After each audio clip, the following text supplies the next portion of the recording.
Call this meeting to order. Please stand for the pledge of allegiance. I pledge allegiance to the flag of the United States of America and to the republic for which it stands, one nation, under God, indivisible, with liberty and justice for all. I wish to announce that 48-hour notice is required under the Open Public Meetings Act. Was emailed to the Asbury Park Press, the Post Star, and the New Poster on December the 19th of 2024. That a copy has been placed on the bulletin board in the borough office and that a copy has been filed with the municipal clerk. Please be advised, public attendance for meetings through Zoom is a courtesy only. If for any reason Zoom fails or is disconnected, the in-person meeting will continue without interruption, and action can and will be taken, providing that there is an in-person quorum. Mr. Noble? Here. Ms. Greenblatt? Here. Mr. Nowicki? Here. Mr. Weber? Here. Mayor Gutesi? Here. Good evening, everyone. Thank you for joining us tonight. We have an interesting agenda. We'll get to that in a moment. In that we're going to have two workshops, and I'm hoping we're doing these workshops to make sure that the public hears us deliberate.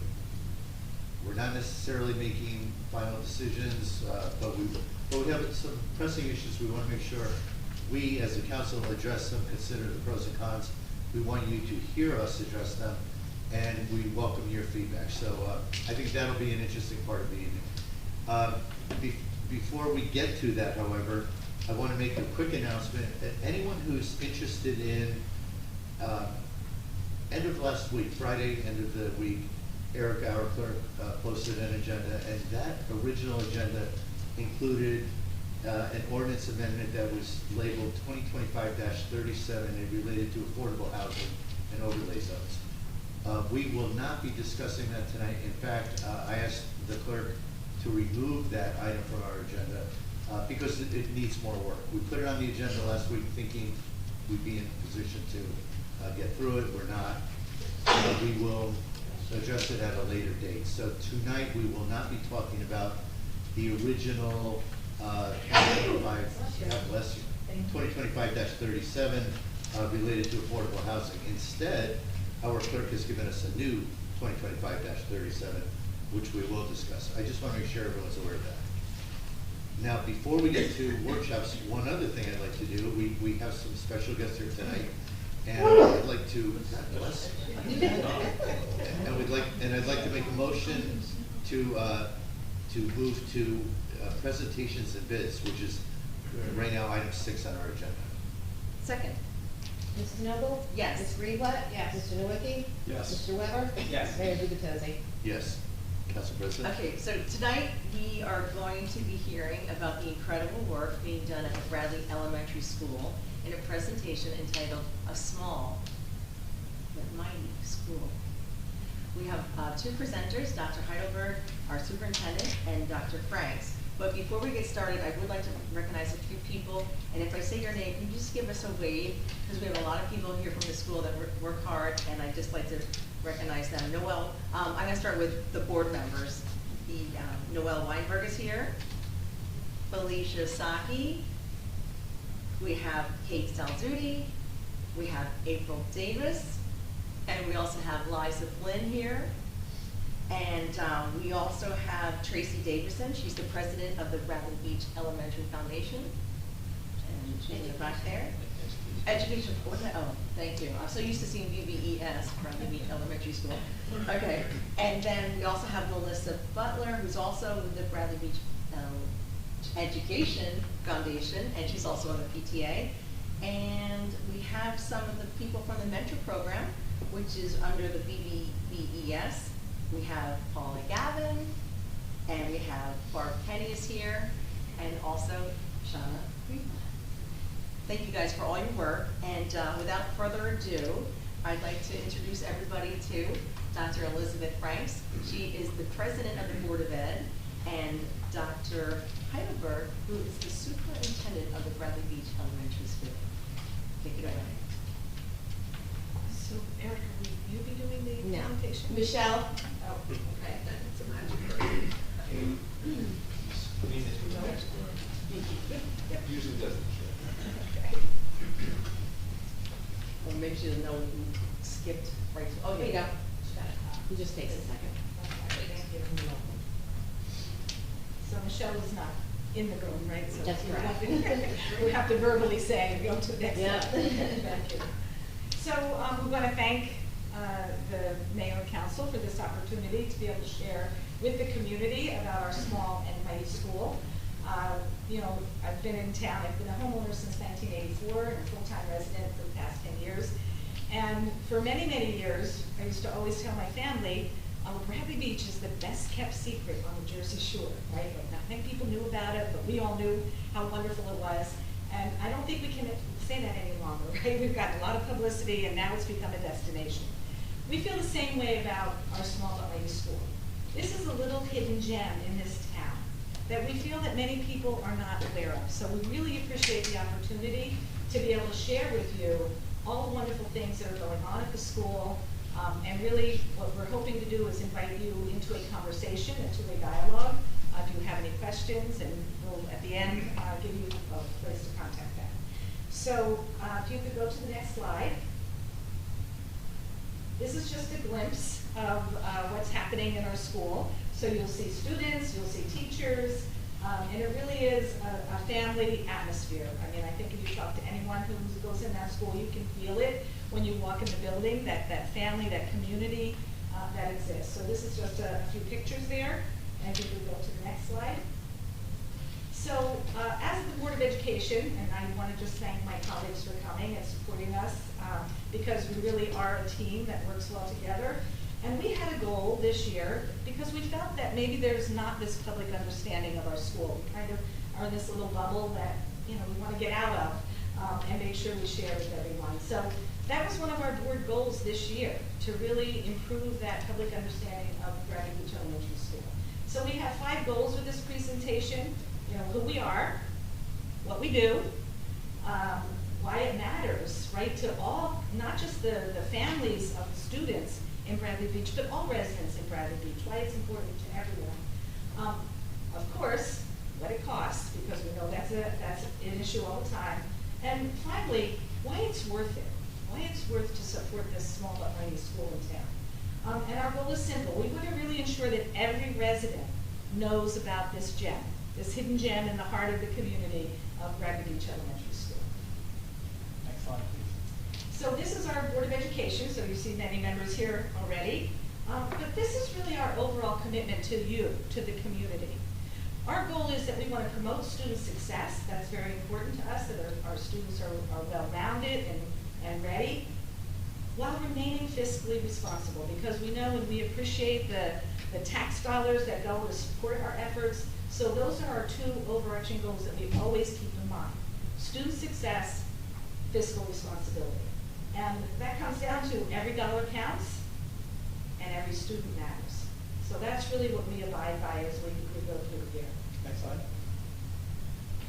So who are we? So we are a school district that has about 300 students, right? But 200 of them are at the elementary school that's here in Brinley Avenue, here in town. And 100 students or so go to the local high schools. And that's important for all of us to remember, because we are financially responsible for all of the students in this town, whether they go to our elementary school or our high school. So our high school students are included all the way through high school graduation. In addition to our tuition students, to our students, we also accept tuition students from outside the school district. We'll talk a little bit more about that as well when we go on further. Next slide, please. So speaking of the high schools, we figured it was easier to show you where did last year's class go, as opposed to discussing all the different high schools. So the reality is that our kids have the opportunity to go to high schools throughout the county, both public and private. In this last year's class, we had a number of students that went to RVR, which is Red Bank Regional, the engineering program, the finance program. We had a number of students go to the county magnet schools, for example, MAST, which is on Sandy Hook. Also the Allied Health Academy. We had multiple students come to these various schools as well. To Neptune as well, we sent our students to Neptune, as well as a place called Poseidon, which is a school that it's part of the Neptune School District, but you will get your associate's degree when you also get your high school diploma. And the important thing to note here is that out of all the students that came in our class last year, 69% were accepted to and are attending a competitive high school. In other words, they had to apply to get into these programs, something that we're showing how we're preparing our students to meet those needs when they get to high school. Next slide. Can I just say, when I moved down here, I have been in education for a long time, and I was really more involved with a pre-K to 12 system. So when I came down here and saw that whole menu of high schools, I thought, oh my God, our 7th graders are like juniors in high school, because they have to, look at all these options that they have and try to figure out what is the best fit for them. So it really is that opportunity that they make that connection with how prepared am I and what do I want to do with my next chapter of life. And who are we? We are the teachers, and we have 34 dedicated teachers and specialists that serve our kids pre-K through 8. 85% of them hold multiple certifications. In a small school, that's really important, because this allows us to provide programming in various different areas, for example, in special education and general education. I know you want to talk a little bit about all the different certifications we hold. So Dr. Heidelberg is a great example, right? So he's been introduced as the superintendent, but he's also the principal of the school. So he's / superintendent principal. Our supervisor of special services is also a social worker for our school. Our director of curriculum and instruction, she wears many hats. I probably couldn't give all the different things that she does, but wherever there's a need, she fills in that gap. Our business administrator is our board secretary. So it's almost like everyone in our school wears multiple hats. And that really does allow for some of that flexibility. We have teachers who teach multiple grade levels, and our first grade teacher is also the family liaison. So if you work at Bradley Beach, you can expect that you are not just going to be doing one thing, but we really encourage and we really support it. It really helps us to have that student success when we have teachers with multiple certifications. It allows us to provide different programming on a lean budget. Next slide, please. Lean budget, I want you to. So a little bit about our instructional program. We have a core instructional program that mirrors most any school, which we have obviously instruction in ELA and math and those things. We have targeted support, everything from support for special services students to gifted and talented students. We have full day preschool for 3 and 4-year-olds. We have no waiting list, by the way, which is good. We just opened a 3rd pre-K class this year because we want to make sure we can service every kid in our community. We talked a little about college and career readiness. We have to start now. As Dr. Frank says, our students are juniors when they're 7th graders. They have to really be prepared for high school because they have to apply to the various high schools. And the important part is that we offer a full academic program that actually mirrors a lot of larger school districts. We offer a lot of different programming, again, on that lean budget, while trying to make sure we're servicing every student. Can I just, with this targeted support, when you see all these different things, that's where our every student matters. So even though we're small, we have children with special needs. We have gifted and talented children. We have multilingual learners. So even though we're small, we still have a vast array of different students. And that's that targeted support where we say every student matters. We make sure that there's some program that's going to support whatever the needs of that child, are, that we're going to be able to support them. Next slide. So just take a look, when we think about what we offer, think about all these extracurriculars. I mean, look at that list. And this doesn't even include the PTA support and the 3rd and 4th graders that have clubs and activities. And so again, this goes back to what we're saying. With a small school, we still have a large array of offerings for our families. And what's interesting to me about this is that kids really get to explore all of this before they get to high school. They get to try on all these different things. And because of the flexibility, so we have teachers who have some of the clubs, they meet at 8 o'clock in the morning so the kids can play sports in the afternoon.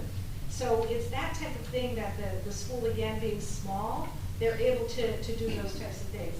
And I'll take, so I have four grandstands who are currently in the school. I have one who graduated and is now in one of the high schools. But my 6th grade grandson, he plays on the soccer team, he's in the band, he's in student council. If you're in a larger district, he may not be able to do all of that. You have to choose sometimes between band or sports, right? It's not something that you're able to do.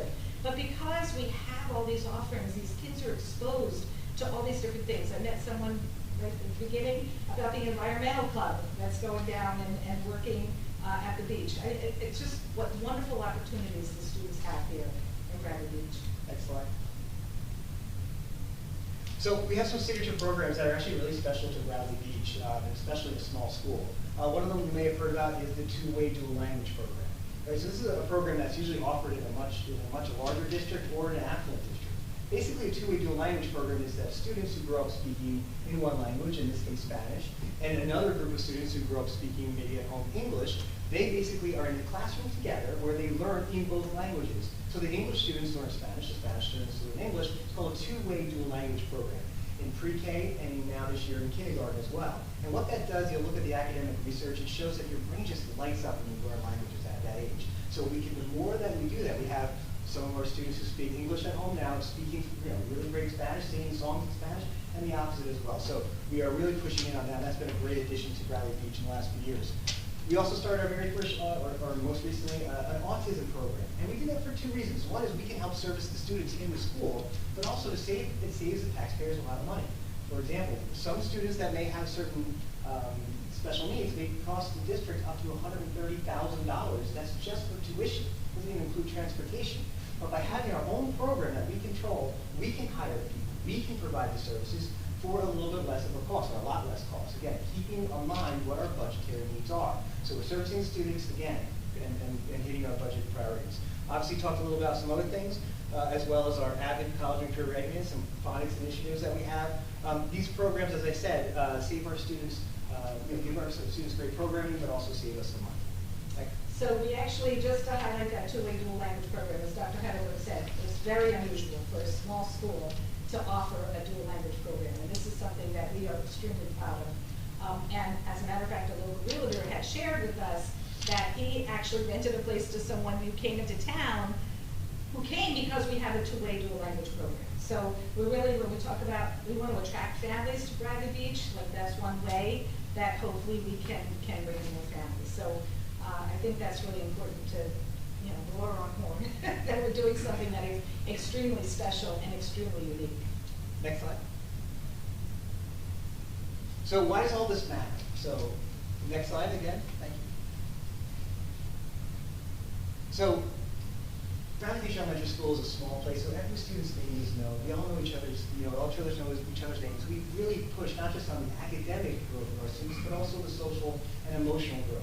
Our students are precious. We really care, make sure that they do very well in such a small, inclusive community. And we are not just saying that, we're actually certified as a kindness certified school the last few years. So we're continuing to do those things to make sure our students feel safe.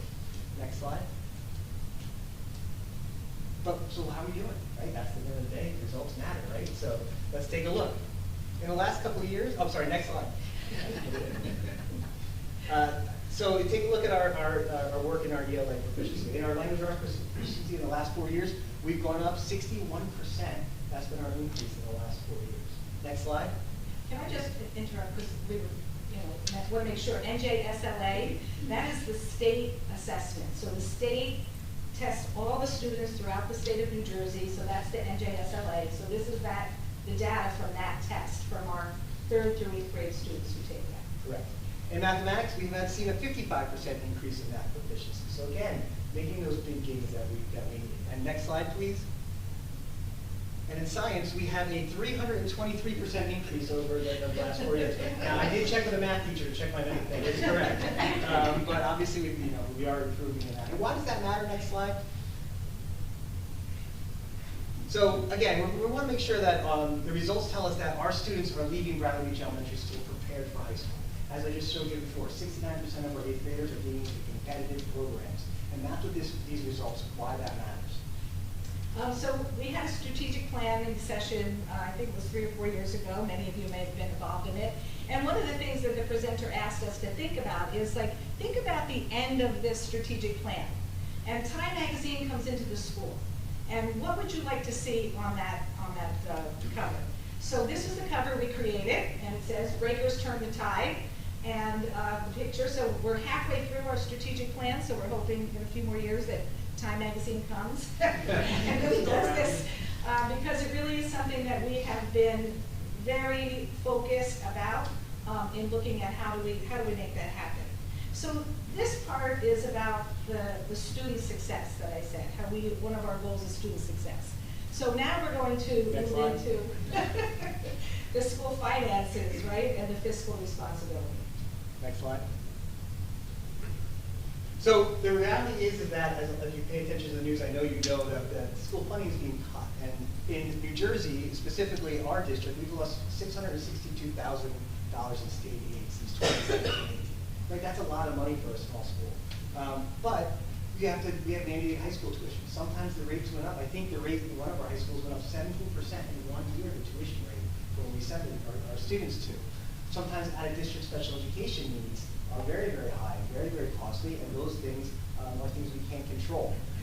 Transportation is required for every high school student. Remember, they can't just walk necessarily to a school in town. So we have to provide transportation for our students. And we all know about the inflationary times that we live in, and there's been a lot of increases, especially in health insurance and other things. So these are realities that we're dealing with, that we have to. But the reality is for us to kind of understand that some of these are mandated services. We don't have a choice but to provide them. We have really no choice but to provide some of them. But delivering quality education does require dollars. Next slide. So it's important to know that we really do, as much as we can, do more with less. We try and do, the amount of money that we spend, try and make sure every dollar is accounted for appropriately. We use the bank cap to manage costs. We talk a lot about shared services. I want to thank our council for approving the shared services recently. The borough and us are now sharing the lawn care services and other services as well as we go along. And we want to thank the borough for that. But we're always looking for shared services. We have shared services with Belmar School District. We have shared services with about 4 other school districts in a consortium to spend dollars so we can get things together. So we belong to a number of those consortiums as well. But sharing services with Keyport School District on pre-K. So we share services in a lot of districts, again, trying to keep our costs down, but still be able to have access to those services.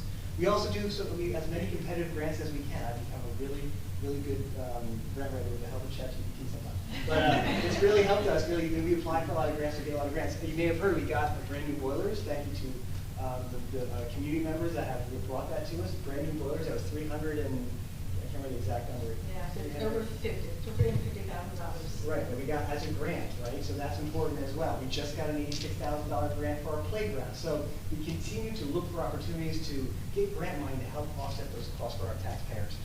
Also, we're not just saying that, right? We have 10 years of what they call perfect audits. In other words, there's no findings. There are more than 10 years now.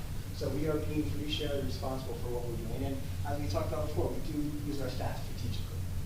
So, you know, this is, as I mentioned, our business administrator. So between our business administrator and our superintendent, they are wizards. Like every time they go to present the budget, it's like, how did you do this? How did you like take all those things that we just talked about into consideration, and yet we still have all these wonderful services for the students? Last year when the auditor comes and he said he loves to come to Bradley Beach, and he said, you know, I have an audit with no findings, we're like, that sounds kind of boring. Like in educational terms, does that mean an A+? He's like, it means an A+. I'm like, okay, we understand that. Not what if there's no funding. So we really celebrate that. That's something when we talk about fiscal responsibility, that is something that, again, kudos to Mr. Tanzola and Dr. Heidelberg, that somehow they're able to, with all of these constraints, they're able to make it work. Next slide, please. So I'm sure many of you received this letter, and so when I received this letter about, like, well, where do our taxes go? These are the county taxes, these are the school, the library, so I really just highlighted and honed in on municipal, and no offense to municipal, but what we found is that our school taxes have been lower than municipal taxes, at least for the last 5 years. And that is not typical. So if you go to other towns, lots of times you're going to see that school taxes are actually higher than the municipal. That's the typical graph that you will see. So it is something, again, that we want the public to be aware of, because we count every dollar. We maximize. We have, again, folks who are being aware of all of this, that we've been able to accomplish this. We think is pretty incredible. Next slide. So one of the things, though, because, oops, back. Right? Back one. Back, sorry. Michelle, can you go back one? So, I'm sure we've all heard it. We in the school hear it, right? Oh, why don't they close the school? That'll save our taxes. That'll lower taxes. Why don't we consolidate with these larger districts? You know, that'll be better for us. And we hear it, and that's probably one of the reasons why we make sure we're very fiscally responsible, because we love this school, and we just think that we are providing a first-rate education for the students in Bradley Beach. And so that's why we work very hard at making sure all the things that we're doing to keep us solid. So core costs will remain, right? Consolidation will solve all our fiscal challenges. So as Dr. Heidelberg explained, all of those things, again, we still have those same 200 kids with the same needs. So even if they go to another school, if we're still going to be spending money, we're going to have to pay tuition to that school. And as Dr. Heidelberg mentioned, we have no control over what tuition is set. So this year we were a little surprised at the increase that we, were told about. After we were already trying to build our budget, and then we were told, oh no, there's an increase now in high school tuition. So we have to be aware of that. We don't have any say in what those schools will tell us what the tuition is. And that a larger district will take care of all our needs. And again, we are so passionate about making sure that our kids have all those opportunities. As you saw, the clubs that are offered. We had 25 kids come out for our soccer team, our boys soccer team. We're like, wow, these students want to be engaged, right? They want to be a part of what's going on in our school.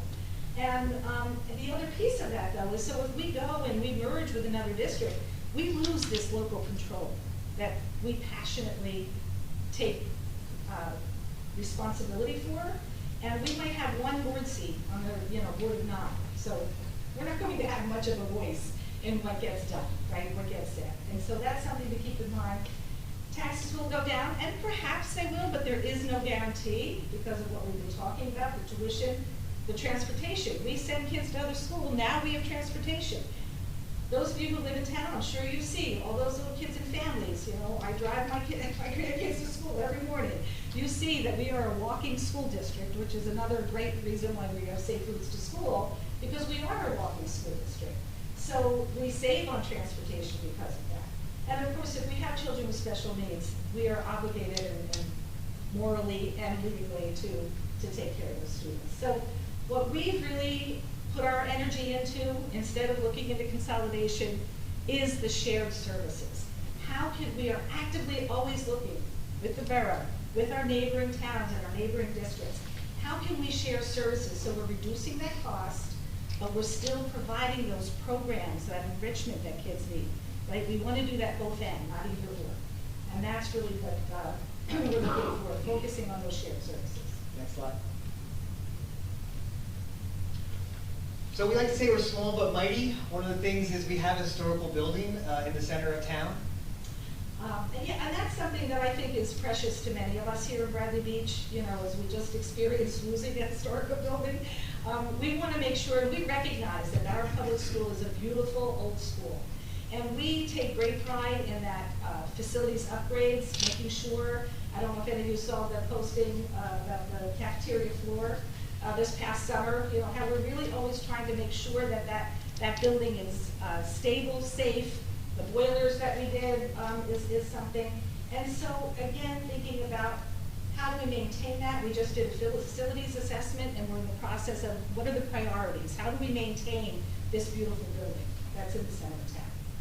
And so we've been recognized outside by various different organizations. We just talked about the state Safe Routes for School, and thanks to Chief Arnold who's over there, and the whole town and the Recreation Department for helping us get those recognitions. But we also have been recognized for our College and Career Readiness Program with Abbott. We've been recognized as a sustainable Jersey, as the town is as well. And we've started presenting at other places, because some people are like, what's going on in Bradley Beach? And they want to hear about it. So we're presenting now at outside places as well. And for me, as someone from a large district, we just talked to someone from who has lived in a large district, I taught him for many, many years. Having a community school just allows us to be more flexible.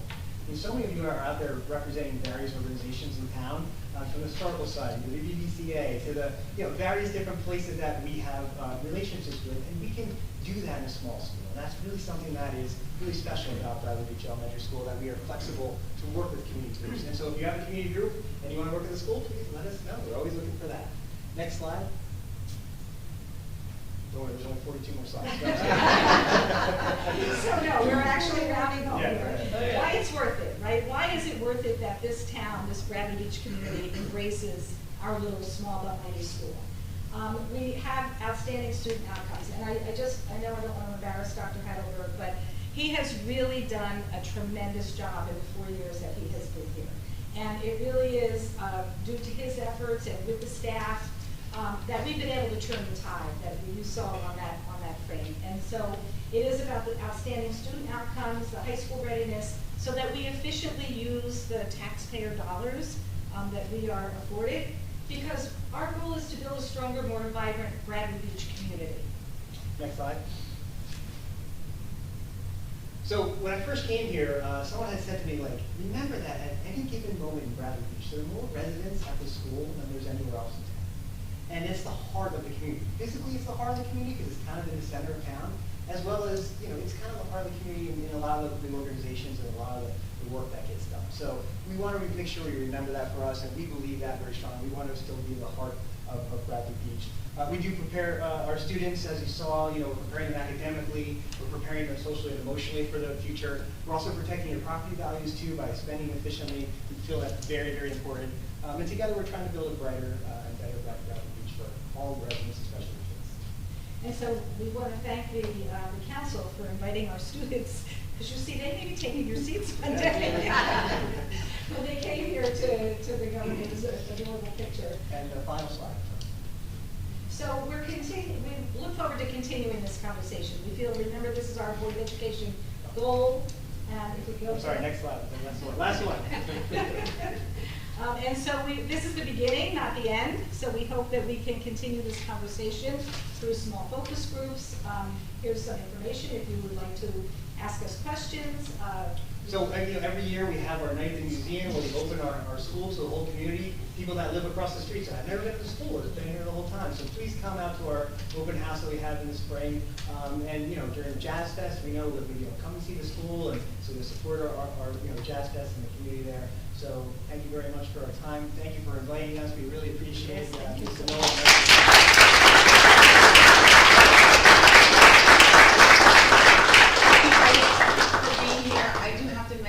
that there is also another Bradley Beach Education Foundation member here who was instrumental in getting the grant for the furnace of boilers, and his name is TJ Cohen. I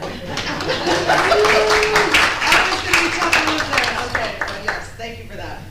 And thank you everybody for being here. The Board of Ed, PTA, Dr. Heidelberg, mentors. I'm sorry. Oh, okay, go ahead. Thank Sean you. has a question. Yes. I'm because sorry. we're all, and first of all, thank you for this wonderful presentation. We all appreciate, the commitment and the work that you put into this school district and, the connection that you've made with the community of Bradley Beach. It's very apparent. And the concern of the school size, do you foresee strategically, drawing tuition students because of the two very special programs that you've created within the school? We do have some tuition students already, and we hope to continue to get more. We do draw them from our surrounding communities, including Neptune City, including Neptune as well. So we are, certainly looking to continue to draw students, and when we, spread the word with the innovative programming we have. If you guys know people, we're certainly accepting tuition. Students, obviously, it depends on the class, because certain classes are larger than others, and we can't displace any other students. So yes, we hope to continue to get tuition students by building programs that kids want to be in. I mean, the autism program, was that just started this year? Yeah, this is the first year of that, so we can, over time, once we build that program out, we could certainly accept other students from other districts, especially smaller districts like Belmar and Allen, places like that, where they also, we need to work together and share services. I hope I answered your question. No, I mean, these are critical things, I think, that can be very strategic in terms of Bradley Beach Mountain Residence Elementary School. Absolutely, we have to keep bringing our kids in and making sure they're there. Thank you. Thank you. Thanks Jane, again. sorry. Oh, that's it? Yeah, great job, Yeah, guys. thank you. Okay, we're Oh, not letting you leave. I wasn't trying to leave, I was just. Comment as the person up here that actually sent two kids to the school, I don't think I knew what to expect at all. It's the neighborhood school, so it's fine by me, but it was really an exceptional experience. The real thing, if you get to go to a graduation, I know we get to go, if any of you out there, if you get to go to graduation, I mean, just tell somebody that you're some kid's grandparent or something. If you can get in there, you will know, you will see the difference and what these folks are talking about, how it's really special, and how there's just, everybody knows every kid in that school, and well. Just a couple other things. I think there's a lot of hard work, yes, very good. There's a little bit of luck, and we're lucky that David Tonzola decided to stay in our school district. The business administrator was mentioned, but this is a man who could tell you where every single dime is in that school, and we're just so lucky to have it. It's really great. As far as wearing multiple hats, you know that the mascot, the seagull? Just letting you know, many hats run deep, so really seriously appreciate it. You got, my kids thrived and are doing great in high school, so that's. So thank you all. And thank you to the many folks who earlier raised your hands, just identifying yourselves as volunteers who support the school. It's a wonderful community enterprise. Thank you. And you guys are dismissed. If you like, you can stay if you like, but you don't have to stay for the whole meeting because you enjoy. Unless you want to stay, you're more than welcome. Okay.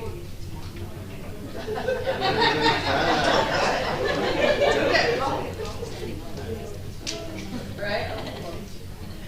They're allowed. They can stay.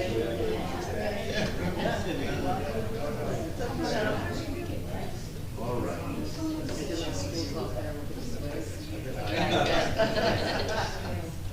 Okay, thank you, Council President, for organizing that particular presentation.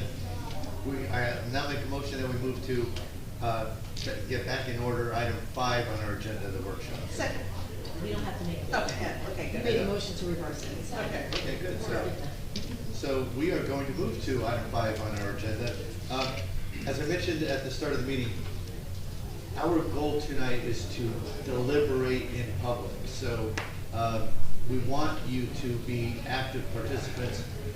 Council's going to explore some of these ideas, honestly, for the first time. I've talked to individuals one-on-one. We have not met as a group, of course. And the first topic on our agenda is beach lockers. And let me tee this conversation up a little.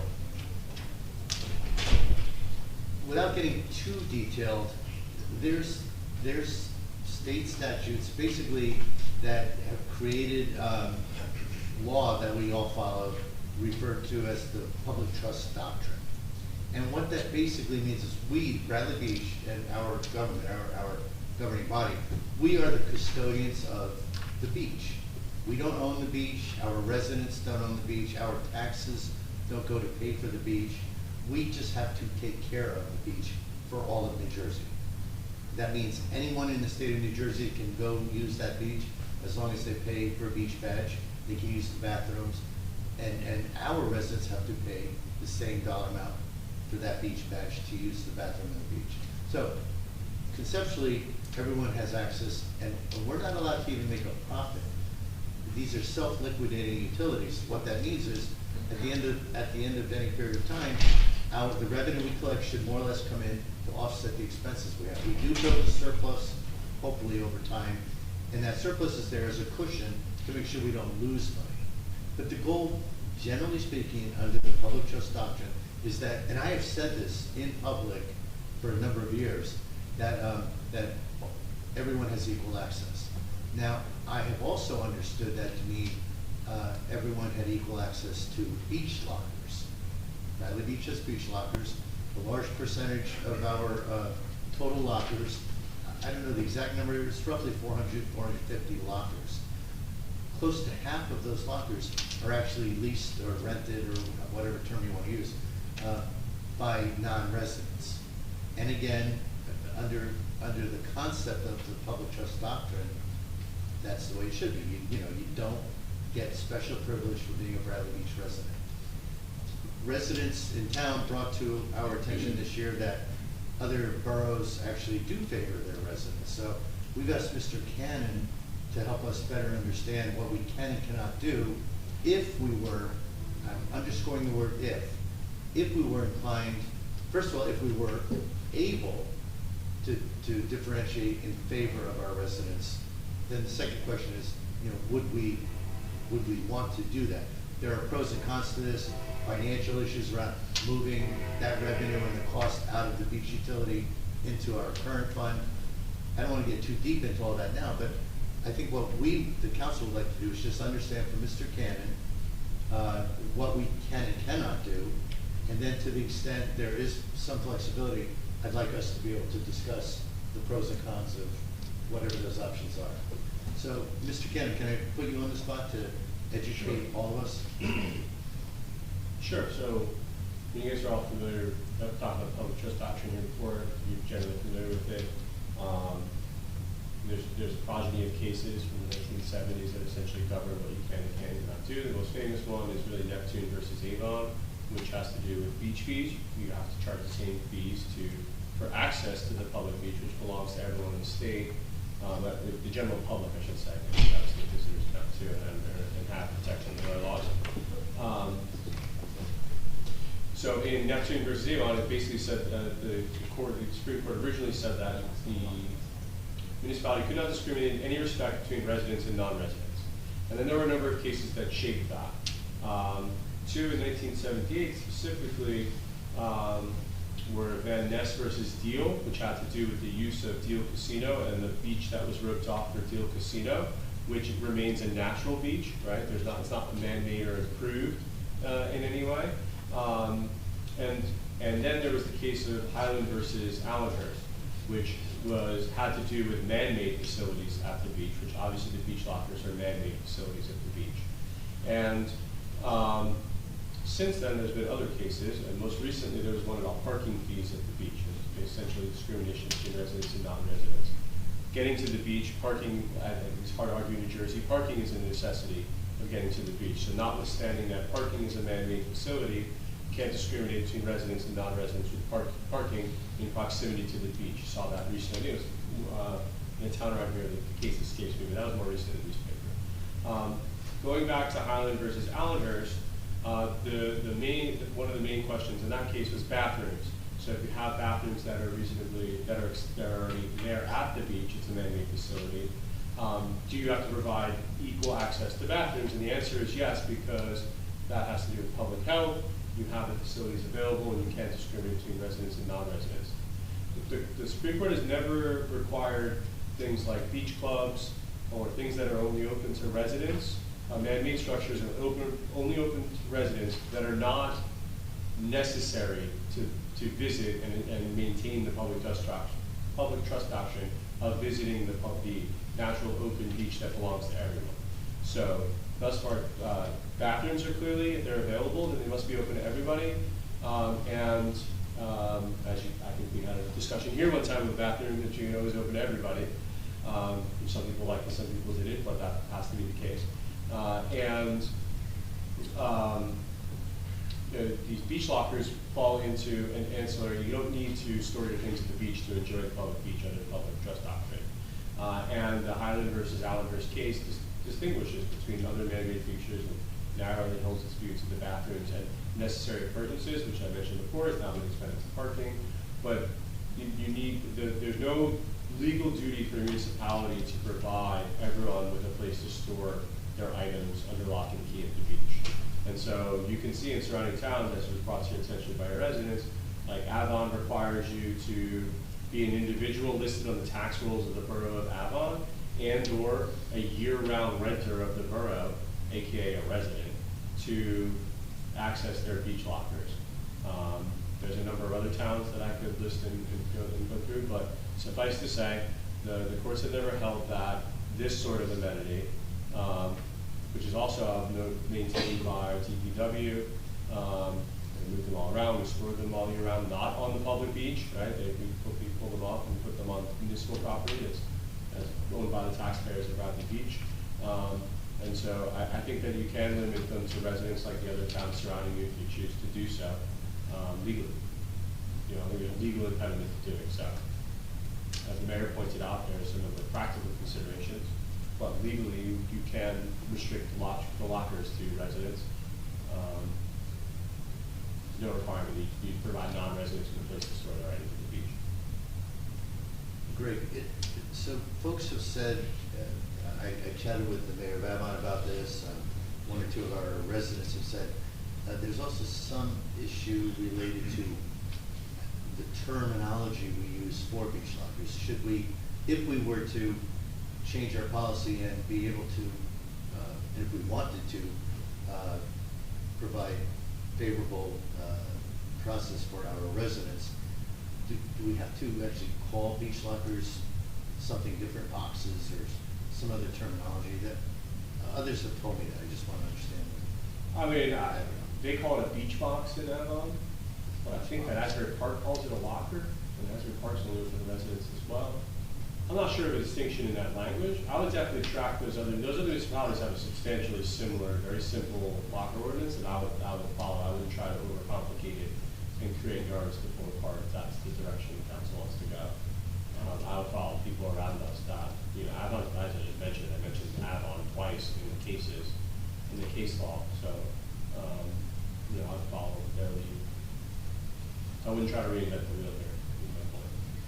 And also, to be clear, one of the things that got us to dive deeper on this, the residents who brought this to our attention identified Avon as a borough or borough municipality that exclusively provides lockers for their residents. Belmar provides lockers for all, but they give a discount to residents. So again, they're distinguishing in favor of the residents, but if we were to go in this direction, there are grades of favoring our residents that we could consider. So with that said, other questions for Mr. Cannon? John, please. Can I comment and then I have a question or no? So, you know, we've been hearing about this for a while. I am personally not in favor of making it so only our residents can get lockers, and probably not even changing the price for residents. Note the case law is really famous in my line of work, the one that Greg mentioned, Avon versus Neptune, meaning that Avon people paid one price to go to the beach, and of those folks from Neptune, they paid a different price. Avon was on the wrong side of that. That's 50-year-old case law. I'm not 100% sure they would be on the right side of this one. And I'm going to throw one other kind of a curveball into this, Greg. There's also case law that replenished beaches are public beaches. It's actually another Monmouth, they're all Monmouth County, all these cases. It's Lou versus Long Branch. Guy thought, well, you know, I own down to the water and you replenish down to here, so now I own all that. And the state Supreme Court said, no, that's not how it works. Replenished beaches are public beaches. So the Army Corps, we found out they replenished our entire beach, and from the water line all the way back up to the bulkhead, they put sand. And if you're the Army Corps, I mean, we may think of it differently, but they think it's their sand, like it's their project. So we need special permission to do stuff on their project. We built dunes on that project, and then after Sandy, they said, we're coming back, you gotta get rid of those dunes, and we had to undo what we did post Sandy in terms of building dunes. And then another example is this bulkhead extension. This goes back to many, many years, but to do what we want to do to extend the bulkhead further south past Third Ave, we needed permission from the Army Corps because we're kind of putting this thing on their project. They said it's okay because it's actually providing more protection of, you know, so they're fine with it. My point with this is if somebody feels like challenging this in the sense of, you know, it's just another set of rules where because it's public money, everything has to be publicly available. I mean, this is how we beat back the crazy parking rules they want to put in Deal.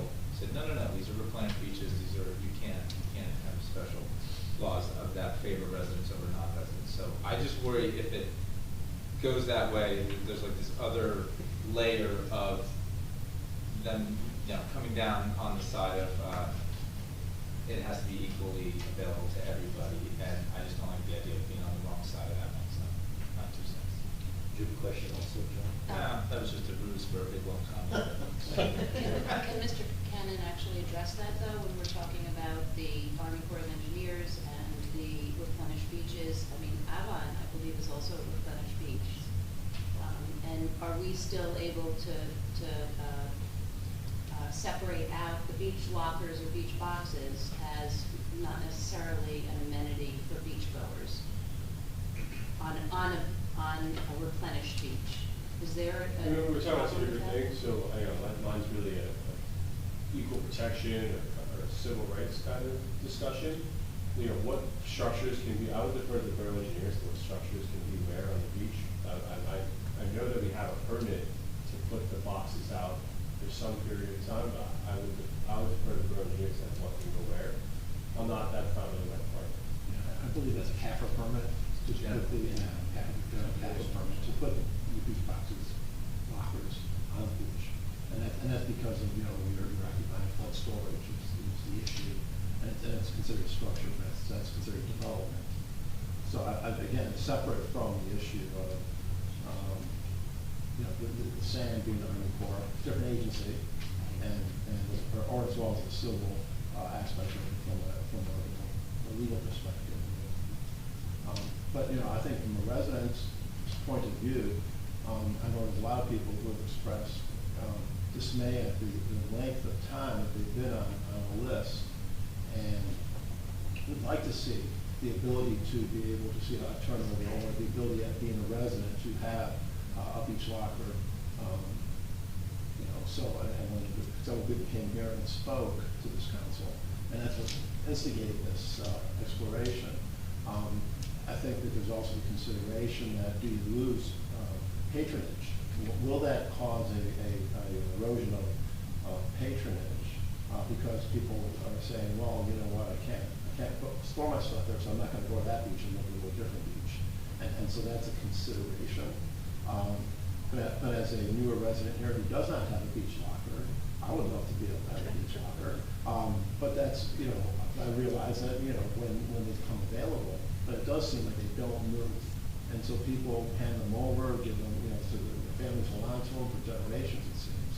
And so it is discouraging the residents who are here all the time to, you know, and want that.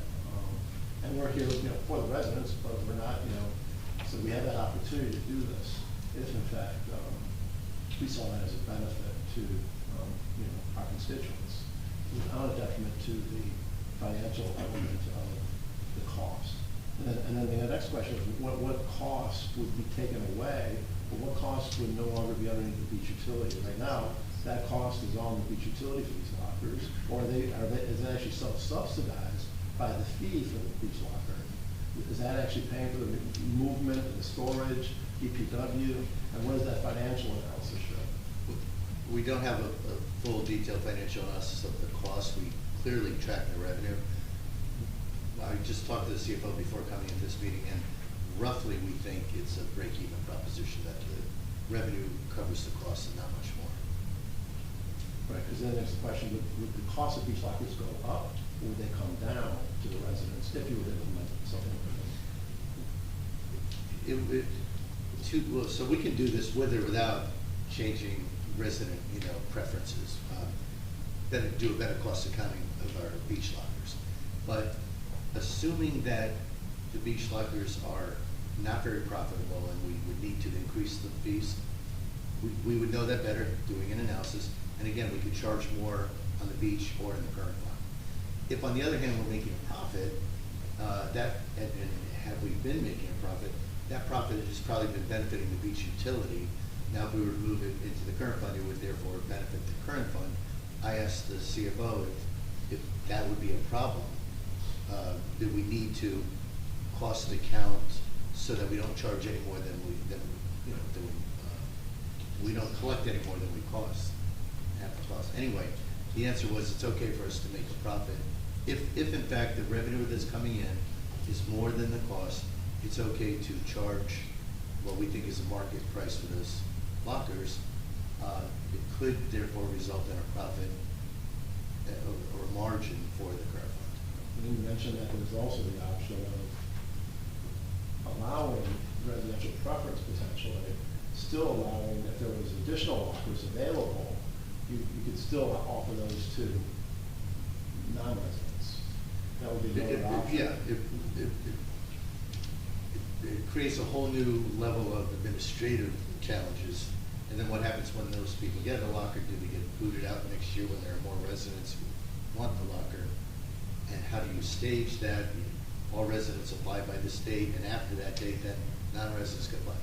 I'm not saying, I think it's a great point. Creating that level. And it's also a two-fee process. So the initial fee is the fee for the structure, and then you have the annual rental. Mhm. So if someone gets, it's something we would have to really look at every constituent who utilizes the lockers, but, if someone gets a locker one year and then not the next year, but they paid into the structure, which is a substantial amount of money, right, and not just the rental.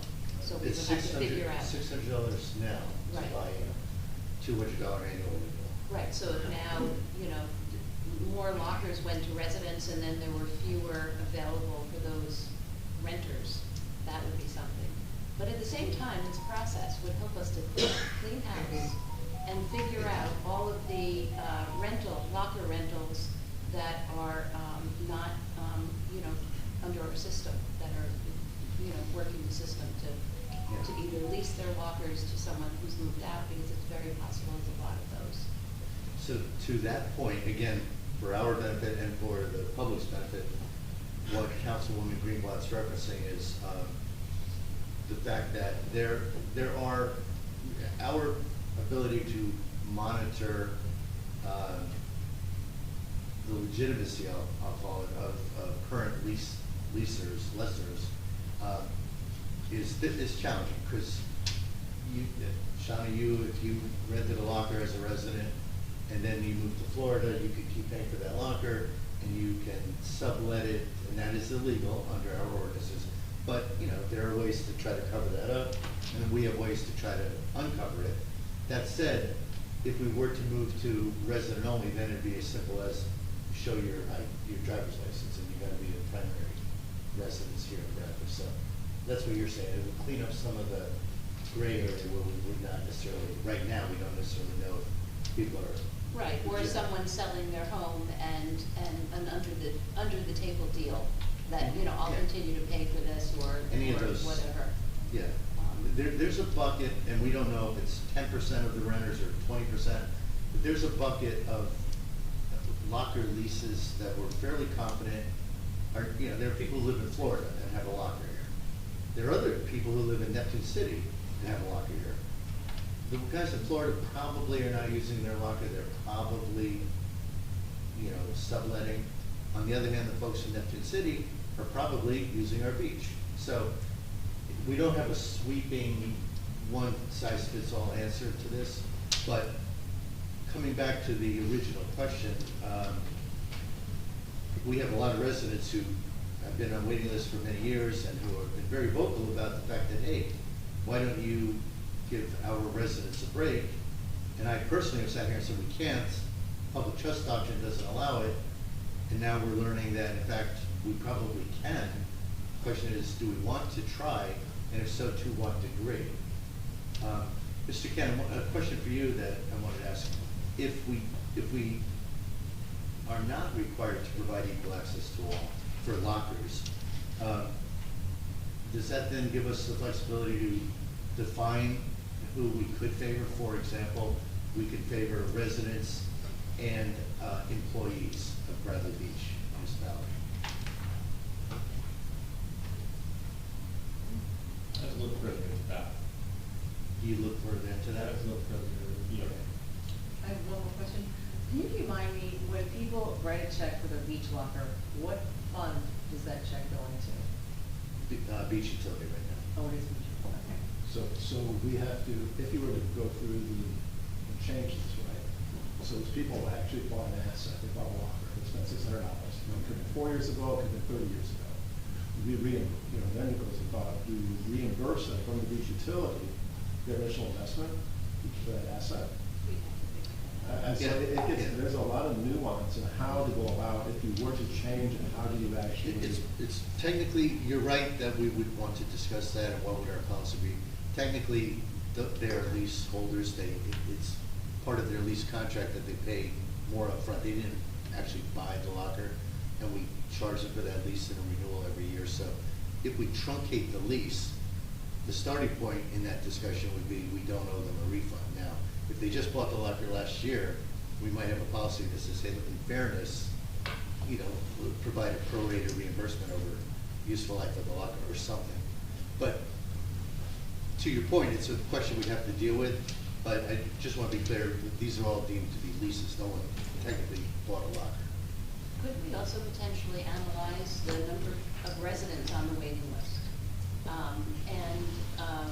Potentially determine a certain percentage of lockers at each beach, let's say 80%, whatever, just throwing out a number, for residents, and then 20% for whatever other we determine.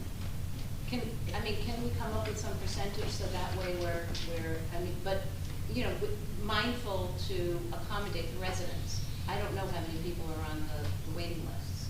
I'm laughing only at I love your creativity, and I'm laughing at the complexity, potential complexity. Because half the time we don't even know if they're residents or not. And even if we could determine it, and we picked a number, 80% with residents and 20% of non-residents, the other residents that don't make the 80% cut would still be upset. Well, that's why I'm saying we would need to analyze what the need is from our residents. How many people are sitting on those waiting lists? Well, if you pick a number other than 100%, 80%, 70%, 99%, if you're not picking 100%, there's a risk you're cutting off some residents. Right? 100% of residents go first. That's easy to administer. But as soon as you say 99%, there's one resident out there maybe that we say, oh, okay, you did make the cut. Now non-residents you can. So we're truly somewhat, to some degree, disenfranchising many of our current residents in this waiting list that seems to be stagnant and not moving. Well, yes, I think that's what these residents would say. A couple residents have said that already, that especially those who feel they haven't moved or they've moved one or two spots over a couple of years.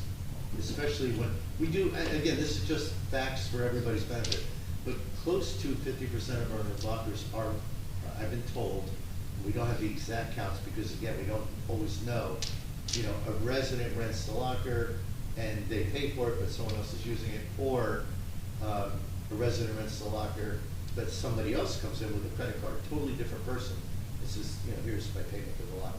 So it's not a pure science, but roughly, I'm told half of our lockers are rented currently by non-residents. Now that said, before everybody looks at the word non-residents as being a bad word, a lot of these people, non-residents, may have lived here in Bradley Beach for 10 or 20 or 30 years, and maybe they moved out last year because they couldn't afford to continue to live here or whatever reason, but they've been Bradley Beach residents for 30 years, making this up.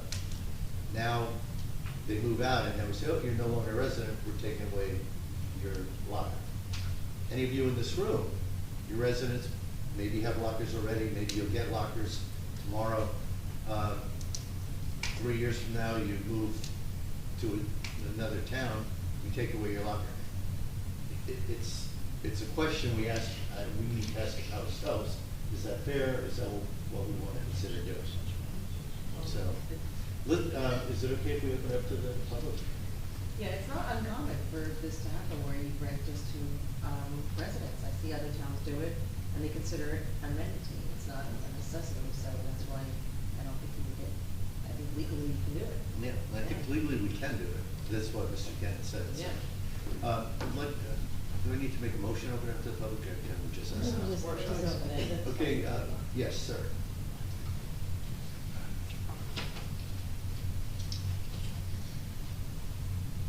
Hi, Paul Shampton, 411.5 Lorraine. Supposing we set it up so that residents, when they rent a beach locker, can designate which avenue they want it on. But non-residents are not allowed to designate an avenue that they want it on. That would really discourage a lot of people. In other words, non-residents, it would be random where their locker wound up. And if they knew that to start with, a lot of them wouldn't bother, because obviously, you know, they may always want to come to one particular beach, and their locker's not going to be there. It may not work, but I'm just thinking of some ways that we could discourage non-residents. That would also change the whole dynamic, because right now there's people who like to be, say, on Second Avenue, but they're over on Fifth, and are residents. So if you did change this, it would reshuffle the deck, if you would say, that residents would then be able to perhaps better prioritize. Right. And get to the street that they want to be on. And I think that's important. Another thought is that I'm not sure, you're not sure about the percentages. I mean, I've got rough my numbers. bill, for instance, is sent to Hoboken, which goes back for when I was only a summer resident. I have the bill sent to Hoboken. How are we checking, is anyone going in and looking to see whether the names are in fact taxpayers or not? Well, again, it's not a perfect science, but we do have employees here who do track, you know, the property owner and where the bills are being sent, and or what credit cards are paying for the bills. So it could be sent to your place. Your next door neighbor could be signed up here in Bradley, but somebody else is showing up with a credit card, paying for it. Begs the question, why's Paul's neighbor got a locker, but Al Gubitosi, living across town, is paying the bill? Things like that happen. So we don't have precise answers to these. Could adding that question to the application, where they have to sign a statement saying that their residence is either in Bradley Beach or not in Bradley Beach. Could that help?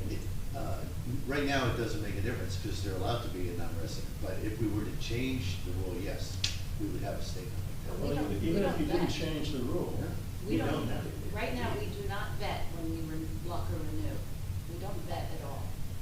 Only for subletting, but you can be a non-resident now, and it's no Yeah, right. problem sending you a bill to Hoboken. It doesn't stop you from asking in the application, and that way we'd be able to get a better idea of the accuracy of your estimates. Sure. Percentage. Sure. Thank you. What about people that live Yes, here Linda. part-time? If they have two houses and they live in Florida and here? I mean, it's almost like own property. Okay. Or, I think Jane was discussing what I was thinking. I think it's important to distinguish tax rolls, because it taxpayers. would have to be both.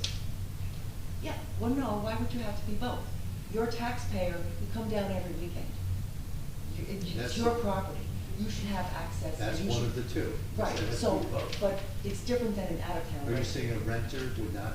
No, I think a renter should, if they live in the town. That's year both. round. That's But both. a lot of people don't rent their houses, they just use That's them. okay. Okay. It would have to be a property owner or a renter. Okay, perfect. Thank you very much. Yep. Yes, Nancy?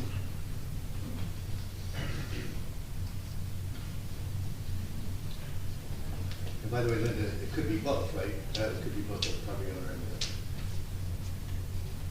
same property. Sure. Yeah, I'm glad you're doing this Let me start with that. Especially that you're considering doing some sort of P&L on the finances of the beach lockers. Once you get a handle on that, perhaps you can apply it to other various departments within the borough, which I've been asking for how many years? Baby steps. I said, once you get there. And I want to underscore what Linda said, because frequently when we have these types of discussions, not just limited to the lockers, there appears to be a lack of distinguishing between a property owner, a resident, which in my mind is similar, other than a different type of ownership, to a renter. And it just kind of, everything's always referred to as the property owner. Property owner may not be considered as their primary resident, especially in the United States, the older population who find southern tax laws to their benefit. They should not be, they still need to be considered as a valid locker owner if they have a property here. I understand if they're renting out that property, you would want to say only one locker for that dwelling. I get that. But I really think you need to, whatever your findings do, this whole scenario of property owner versus resident versus, I guess what you're saying, primary owner, which is where you're voting, you know, that whole thing all needs to be clarified. And I don't know how you're going to figure this all out, but when you do, then add to it. You should be able to move, if you have a locker and you want to move from, the way I would do it, from 2nd Avenue up to the last beach on the north end, you should be able to do that, okay?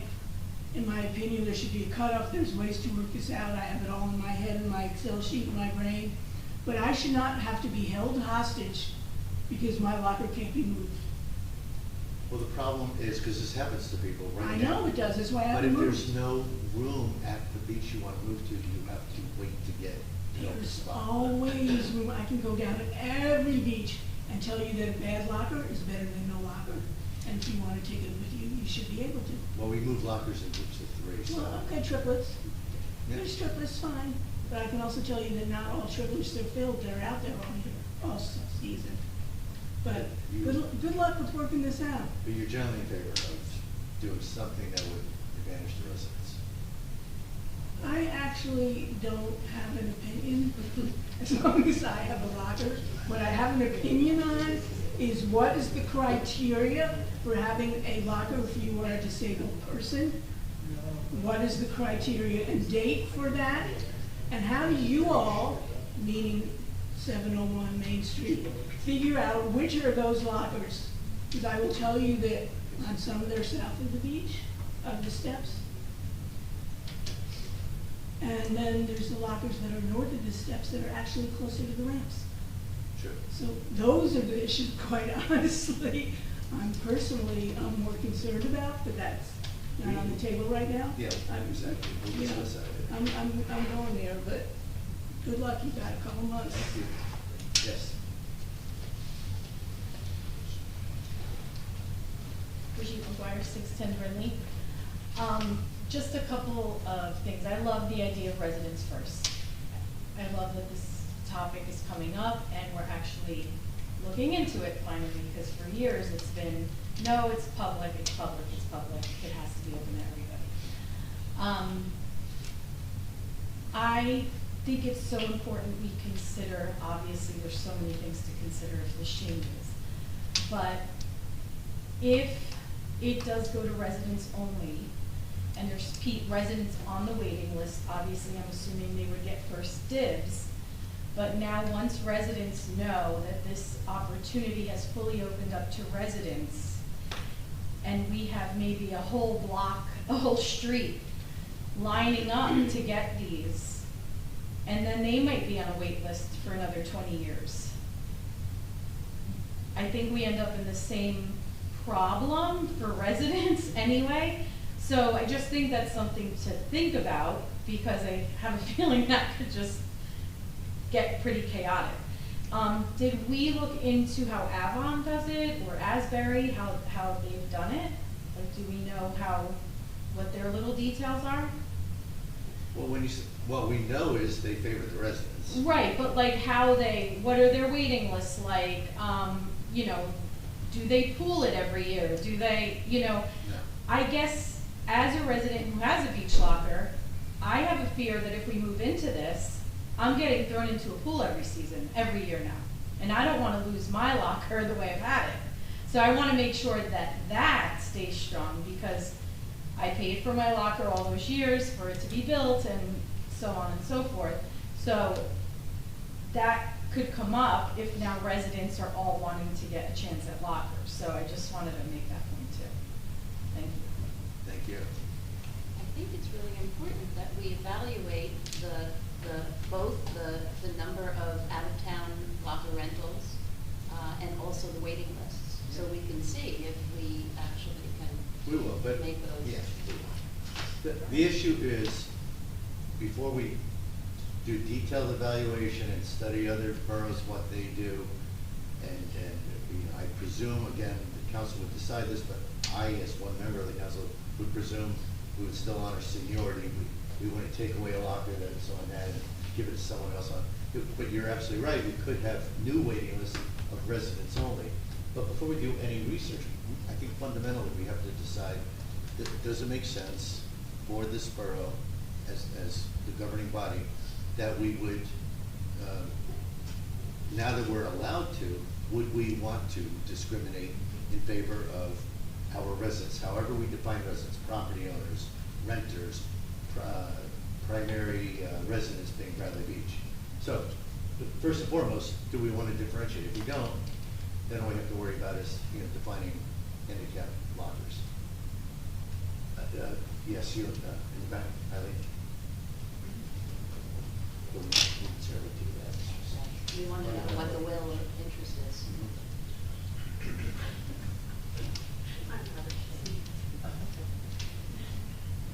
Eileen Shishis, 112 Avenue.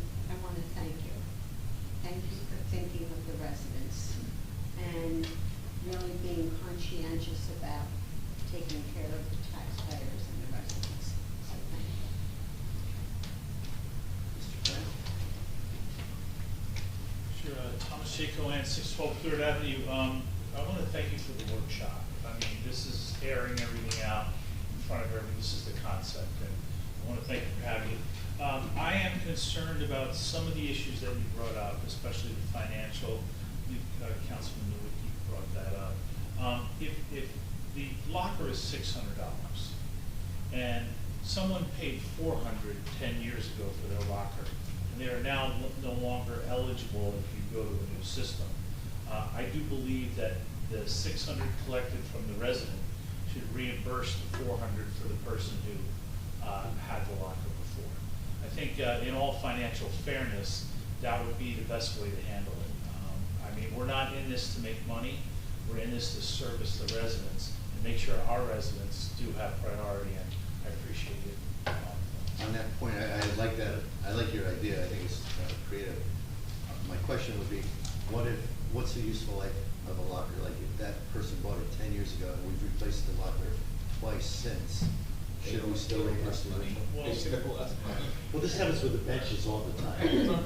So I think it's a little different in this situation because you're going to be collecting the new funds from the new person.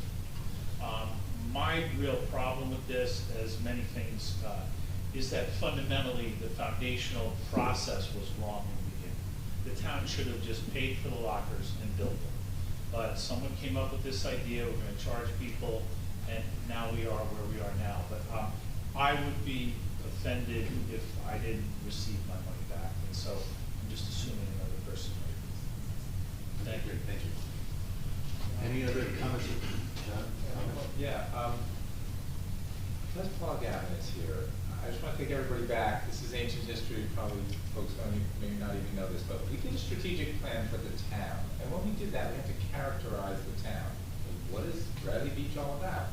And I don't have it in front of me, but there's all sorts of wonderful adjectives like open and inclusive, and we're diverse, and we're all these different things. And I think now we're talking about doing something that, okay, our neighboring town, Avon, it's a different town. This is a town that got rid of, they had plenty of diagonal parking spaces on the really wide streets, and they got rid of that, and they made them all parallel. So there's about a third of the amount of public parking that there used to be in that town. What is that town? They're saying, stay away from our town, don't come here, exclusivity, residents only, you know, that kind of stuff. And I just feel like that's not our town. So I think this is one of the things that distinguishes our town, that attitude, that open inclusiveness. I mean, I waited 7 years for a locker. I don't know what the wait list is now. I love that you figured out how many people live here, how many people don't live here. I think the other piece of information, you said it as well, what is the average person waiting now? Do we know? Because, you know, and we have a problem. We can't like add more lockers. We already determined that. There's like a space storage problem. So It even varies by beach. yeah. Like, the wait periods are different. One beach might have, 5, waiting list of 5 people, and another has 55. It's crazy. Well, also, if you recall, the wait list was closed. It just reopened this past January. So for several years, there was no wait list. So I don't know what. Well, there was a wait list, it's just they weren't adding to it. There was still a No, wait there was list. an old wait list, right. Right, But but my it point existed. was you couldn't get onto the wait list. Got it. So now, was there a surge of people coming onto the wait list? Was there a big uptick or not? 'Cause that's an indicator as well. Let's see if we can put a bunch of new lockers in the extension, which is the bulkhead extension, let's just fill that with lockers. So, is there anyone on Zoom? I don't see any hands raised. Okay. No questions. Okay. Thank you all for indulging us. We all think, I think this was an important conversation to have in the public eye. We allowed it, I personally allowed it to go on a little longer than we might normally prefer, just to make sure we heard everyone and give us all a chance to absorb this. We'll come back in a subsequent meeting to discuss this further. Certainly, if we're gonna consider any changes, we'd have to do it virtually immediately in the next month or two. Seasonal badges go on sale in December. Beach lockers are assigned in April, whatever timeframe. So we'll have to move quickly if we choose to move at all. Can we do any analysis Yeah. between now and the next time we What- discuss this, so we're better educated about it? Within reason we can. It's flawed. The data we have is, we can analyze flawed data, in that we don't always know who are residents and not.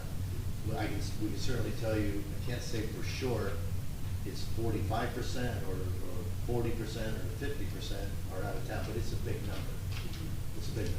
Right. And the total lockers, 450, roughly 200 of those are out of town.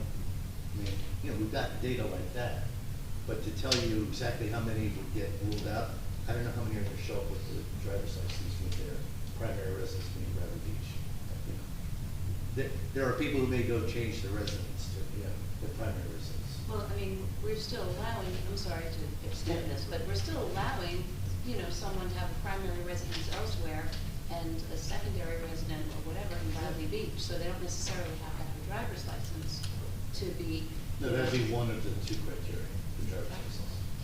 No, a taxpayer is what we're talking about. Somebody on the tax rolls, they don't And necessarily. primary residence. Primary? I didn't know. No, I don't think that's A what. renter would be a primary residence in Bradley Beach, a renter. Right. Yes. And The a second homeowner is someone on the may not- tax rolls. And they may not have a primary residence, but they're on the tax roll. One or the other would qualify. That's why, Nancy, you made a comment, well, I understand how it'd be one house. I didn't say it at the time, but I'll say it now, just to get everybody clear. One house could have 2 sets of families, or 3 or 4 sets of families. If one house is owned by you, you're entitled to get a locker. If you're renting, it's multifamily, and you're renting 3 units on your property, those 3 renters, all with primary residence, each one will be entitled to a locker. Is what I think the direction we go. That's for residences. For one, For one it's property. one property for So if residents. it's a 4-family, My only point is, it's not one locker per property. dwelling. Per, whatever we wanna call it. I'm calling it property. A property owner would have the ability to get a locker. If that property owner is renting multiple residences within the property, each of those residences, as long as their primary residence, primary address is Bradley Beach, they each would be entitled to one. So- That's the logic. But I think also important for us to take a look at, obviously not spend too much time if we're not sure we're gonna go in that direction, but to also take a look at, as Paul mentioned, the surge of people who went on that waiting list. How many residents are sitting on that waiting list? And how long have they been on it? That's information. We don't How know many how many non-residents? residents, we don't know, this keeps coming up, we don't know how many are residents. People signed up on a waiting list years ago, two, 3 years ago, that maybe they're waiting. Maybe they were residents then, and they're not now. Maybe they are residents now, and they weren't then. We don't know, we can look at the data, but it's only gonna tell us what they were when they signed up. But we can send letters out to all of the people. Sure. Right, I mean, there are things that we can do No, no, to find out. You're right, you're right. The question's going to be, in my mind, we need to decide quickly, do we want to advantage our residents? If we don't want to, all the other analysis is kind of academic. But if we want to make a change to provide an advantage to our residents, then I ask the question, can we identify any other group? For example, we have a handful of employees I know who I think, as a governing body, John, to your point, maybe we want to just be fair and equal to all. And if we're not going to be fair and equal to all, are there gradations? Should we at least provide a privilege to the people who serve our residents? So it's just a question we need to address. If you're not gonna be fair and equal to all, you need to check yourself. You know. If we're going to favor our residents, are there any other groups we want to favor? Right. Okay, we need to move on, trying to get out of here before midnight. And we're going to get into another interesting topic, but again, a very important one, and that is the topic of special parking. And right now, we have a resolution, and anyone who's looking at E-code, it's Chapter 9, Section 3-9. You can't get it on the internet. You can't hear me? I can't get it now on the internet. Oh, okay. I had questions. Okay, we'll describe it to everyone. Linda, did you go on the Wi-Fi? I think I did, but it closes, you can't open it up again. Well, I'll describe it for everybody. The point is, we have a resolution, I'm sorry, we have an ordinance now. Chapter 9, looking for it, it's 9-3.9. And basically, it provides special permit parking. And many of you have seen this. These are the curbs in private neighborhoods that are painted yellow because there's a handicapped individual living at that residence, and they provide the borough with certain documentation relative to their disability, a placard and a doctor's note, and there are certain criteria in our existing ordinance that enables people to get their curb in front of their house painted yellow, and then they get a special decal. It's not a universal handicap spot. It is a spot for that residence only.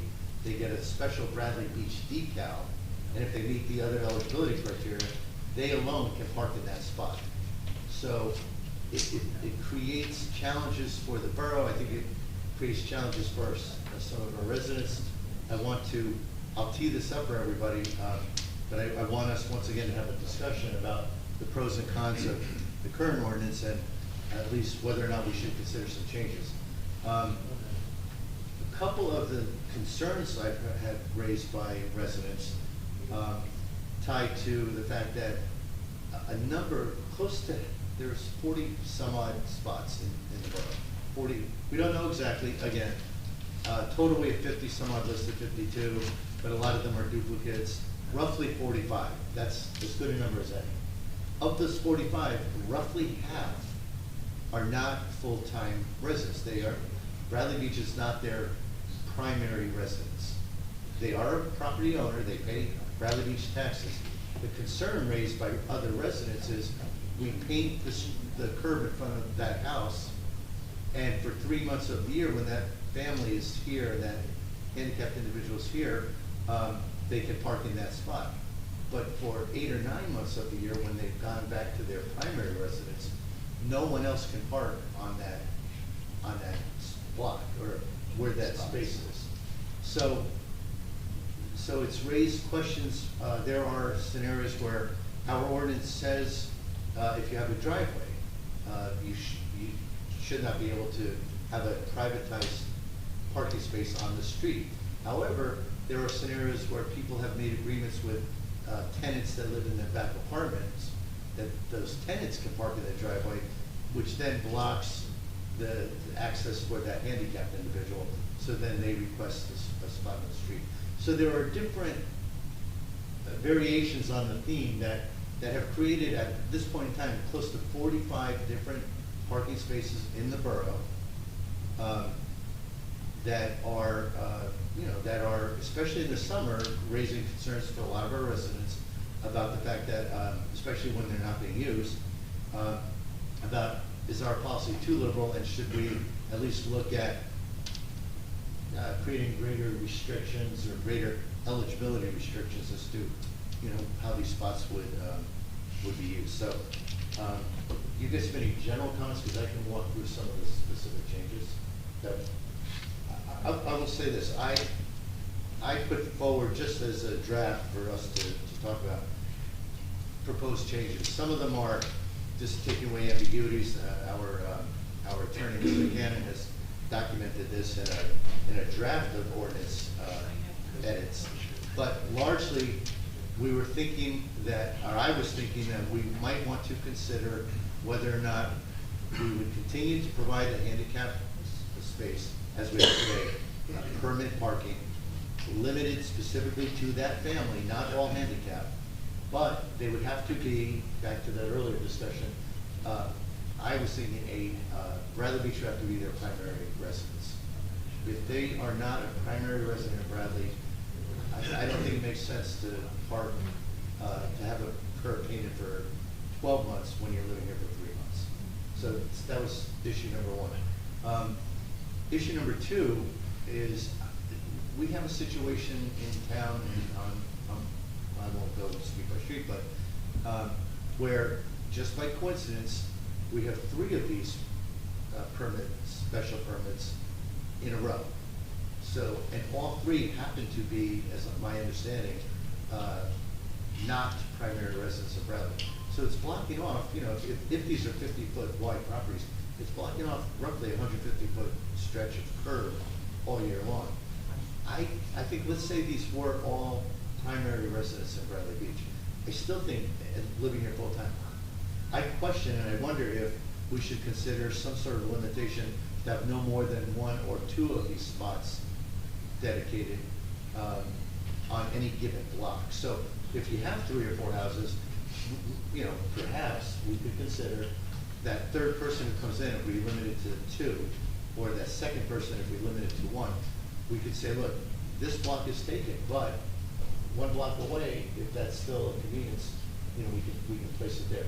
Conceptually, it's just to anticipate that if you ever got some unusual string of consecutive houses, we would limit how much of a curb we blocked off.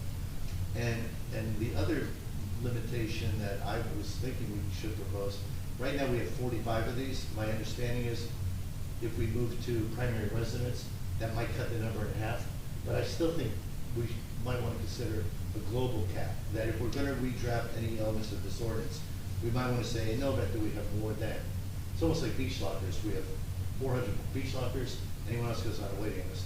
In this case, we have no more than, the number I proposed was 40 spaces across the borough. And in the event that we need 41, that person goes on a waiting list. Anyway, this is again to generate discussion, questions you guys may have, give the audience a chance to respond to, whatever we say. I have some questions.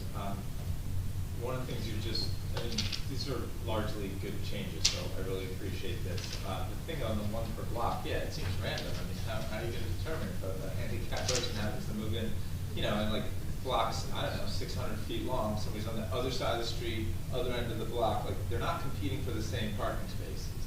And I mean, I don't think this was said, but this is also somebody in this situation, if they happen to live in like a beach block, especially in the summer, it could be impossible for them to get a spot near their house. And they're handicapped and they have no driveway. I mean, this is to do for the residents, which I completely support. But I don't know how you limit it to one per block, because someone's gonna say, I meet this criteria, why can't I get this space? And I think that puts us in a bad situation. The other thing is, at the end of the fee, this came up a very long time ago, the fee, that it was like, that was nowhere near what it costs to send somebody out to make sure that it's a property with no driveway and no curb cut and paint the curb and put up the sign. I mean, this was a discussion a very long time ago, and it was nowhere, $50 would nowhere near cover it, so. Well, I mean, we could certainly come up with a different number. I'm sure police hours have probably gone up a little bit since $50 was first established, so. We're gonna make the sign too. Yeah, make the sign, paint the curb. Post, we gotta put post on. Yeah. All right, so we'll come up with a number. I mean, unless we want to, like, we're just making it cheap on purpose, but if our goal is to like cover the cost, then I get it anyway. Yeah, so you know, my first thought when I read this and you informed us that you're considering addressing these changes. Number one is, you know, I think, you know, ADA compliance, ADA compatibility and access for handicapped people is critical. And I think number one is that's the priority. And I agree with what John just said, limiting it to one per block when all of a sudden it could be, you know, 250 feet apart. And then we say, well, no, we're not, you know, we can't because you're in that same block.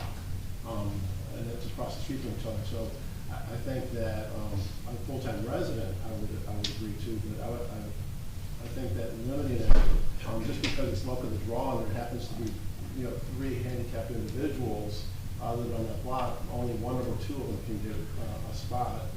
I just don't know how we do that, especially if they don't have driveways. And so I think the issue with driveways is, yes, if you have a driveway, there is no rationale to provide a spot. And so I think I would agree with your concept of, you know, precluding those properties with driveways, that they would not be eligible. But I think that we have to make sure that we're serving the handicapped community and providing, that facility for them when they don't have driveways especially, and not limit the number just because they happen to be up in the draw 3 houses in a row. I think we need to accommodate that. What about the global cap? The global cap, I think that if we are annually checking to see what these are, right? So right now, in the draft ordinance, it doesn't address this the annualization of it. It says every January you apply, but it doesn't say anything about reapplying on an annual basis. Because somebody may have a temporary spot for 1 year, and all of a sudden they no longer qualify after a year. It says that all permits expire after a year. Well, he's saying, as far as the New Jersey Motor Vehicle Commission, you have to have that, the placard displayed. Right. So sometimes you have For that like spot. knee surgery and you have it, and then you heal and you don't have the permission from New Jersey anymore. So your license plate has to have that. Right, you have to have that. But in this, He wants to say we do. yeah, Doesn't they say have to anything. renew every Yeah. year. And you have to do every year, yes. I missed that. Never So, mind. so that's key. We have to renew it. Yes. And that wasn't on previous, they didn't have to put this, you know, the handicap, disability placard on the car. Now they have to do that. And also we're an aging community, and I think especially on the north end where we have less driveways, I think it becomes more of an issue. And to limit that, I think, you know, would just be disadvantageous and not, you know, equitable. So I think that if there is a person who's handicapped, we need to provide that accommodation. So does it put us then in a difficult situation if we put a global cap on it? Yeah, that's why I think maybe don't. I don't think we're going to have to, I don't think there's that many people that require this. If we make other changes, the global cap is less critical. Yeah, because like, If we I require find any- that a lot of people, like you said, half of these people don't live here all year. And I wish my father was still alive, because it would drive him crazy to see all these parking spots open with no one in them for most of the year. These people are here 3 or 4 months, and for 8 months of the year, he looked at these empty spots. As he rode his bike around. Yes, like, he was very spry, but yeah, he was 80-something years old, and he's like, these people, you know, other people could be using these spots. So I think that's great that you're doing it for people that have to live here year-round, and then they have to display the New Jersey Motor Vehicle Commission issued disability placard. That has a time stamp on it, right? Or a Yes, date. I think, and then, or if they have a license plate, so Right. that this is strictly more people that really need it. And a doctor's note within 90 days of the. Yes, yes. It's not for people that just had knee surgery and expect to recover, it's not for them. I think one thing that might really help inform this discussion, I hate to say it, it would be useful for a lot of reasons, is if we had an idea of how many properties in town don't have driveways. Because that would help us inform, you know, then only a certain percentage of people are generally disabled, maybe we skew a little older, so we can be generous with that, but knowing that number, I think would help us zero in if we were gonna do a global. If we're gonna do that. Yeah. What I'm hearing is, JB, that's a provision we consider at a later date, but maybe not right now. Yeah, but I still think, like, just it would inform us in so many different areas if we actually knew how many properties don't have driveways. Right. Still, yeah, you mesh it up with how many potential disabled people. Yeah, I just think if you strike number 4. Yeah. Strike that one, that's one that has. Mr. Cannon, it looks like one of these is duplicated, the draft you provided. Item number 2, the applicant's property must have no driveway, curb cut, blah, blah, blah. And item number 5, it basically says the same thing. And I think one of those should have been a restriction on county or state roads. Did you, I didn't see that in here. No, that's my mistake. I know you asked me to put that in, and, municipal ones. No problem. One of the 2 and 5 is a little different in that one's a restriction. I mean, you can combine them. Well, 5 was the one that said 90 days within the application. So. No, but Well, that's new still one. in there. I do. So a lot of, what you understand is that the original ordinance Where really did just. this go?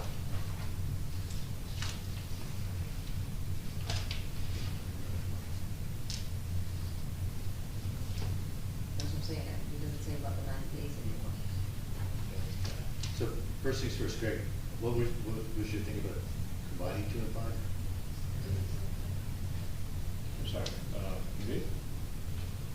2 and 5 look to be almost identical, but you were saying they're subtly different. And I was Well, just. one requires that they must prove it, presumably a survey. It puts the onus on the owner, the second, number 5, puts the onus on the property owner to demonstrate and prove that they don't have a driveway. As opposed to 2 that just says. Or just says, right. Must not have. Right. Okay. So. And it takes the onus off of us having to go out there and validate. So if we, sorry, John? No. I mean, we can combine 2 and 5. Okay, good.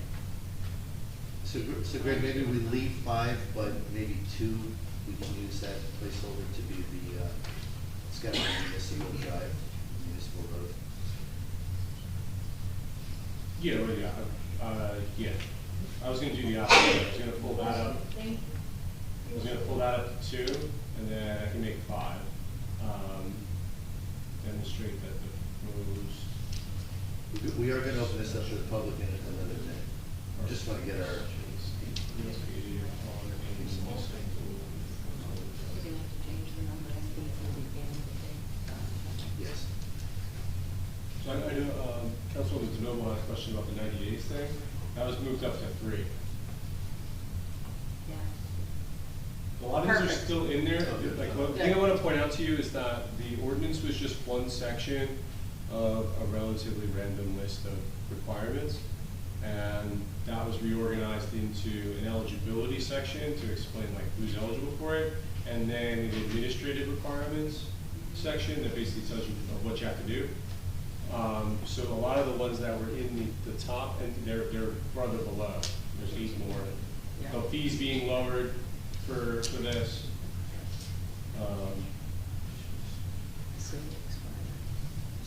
So Greg, also in writing administrative requirements, B1, it says that each year a special permit applications will be made available. But it doesn't say that every year you have to be applied. No, but it says, earlier on, the applicants, But administratively, it doesn't say that.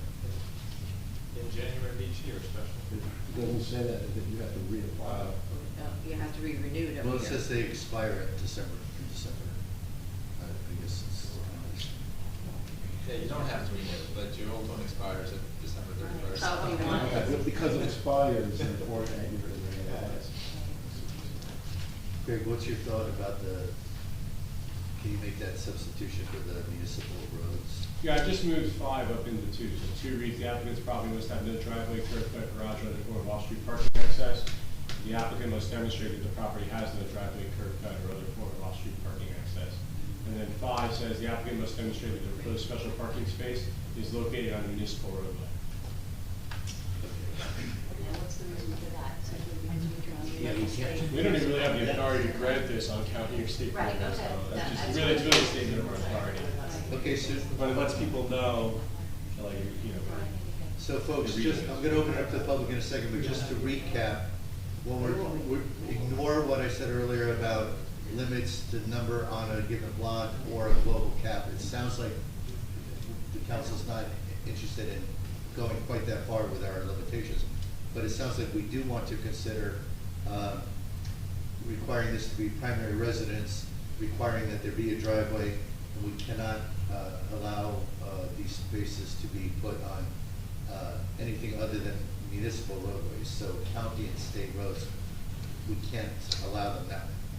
Again, we can check to see where they are today, but county would be Brindley, Lake Terrace, and Ocean Ave. State obviously is Main Street, and, you know, we can't do that anyway, so we need to add that requirement. We'll change the fee, as John pointed out, Chief. You might want to consider shared driveways as well.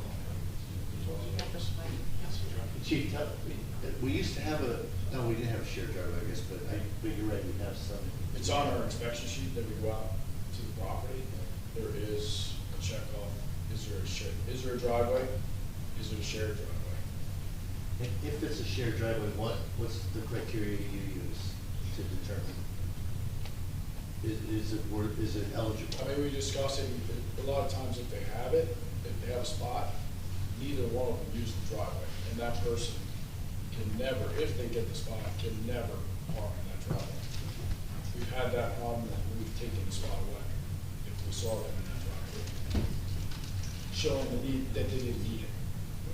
If it's a shared driveway that leads to 2 separate garages, Well, a lot of times it's a shared driveway and it doesn't extend past, the front of the house. what's the functionality of the shared driveway? So I mean, it's pretty limited. There's still a spot for a handicap. Yes, but you have 2 residents sharing that same driveway. So there's coordination. So there's an expectation that neither one resident can park there. Right. Yeah, it's just something to consider. We had language, do we have language to that effect? Mr. Ken, do you remember? About shared driveways? Yeah, we need to add that. It's only on the inspection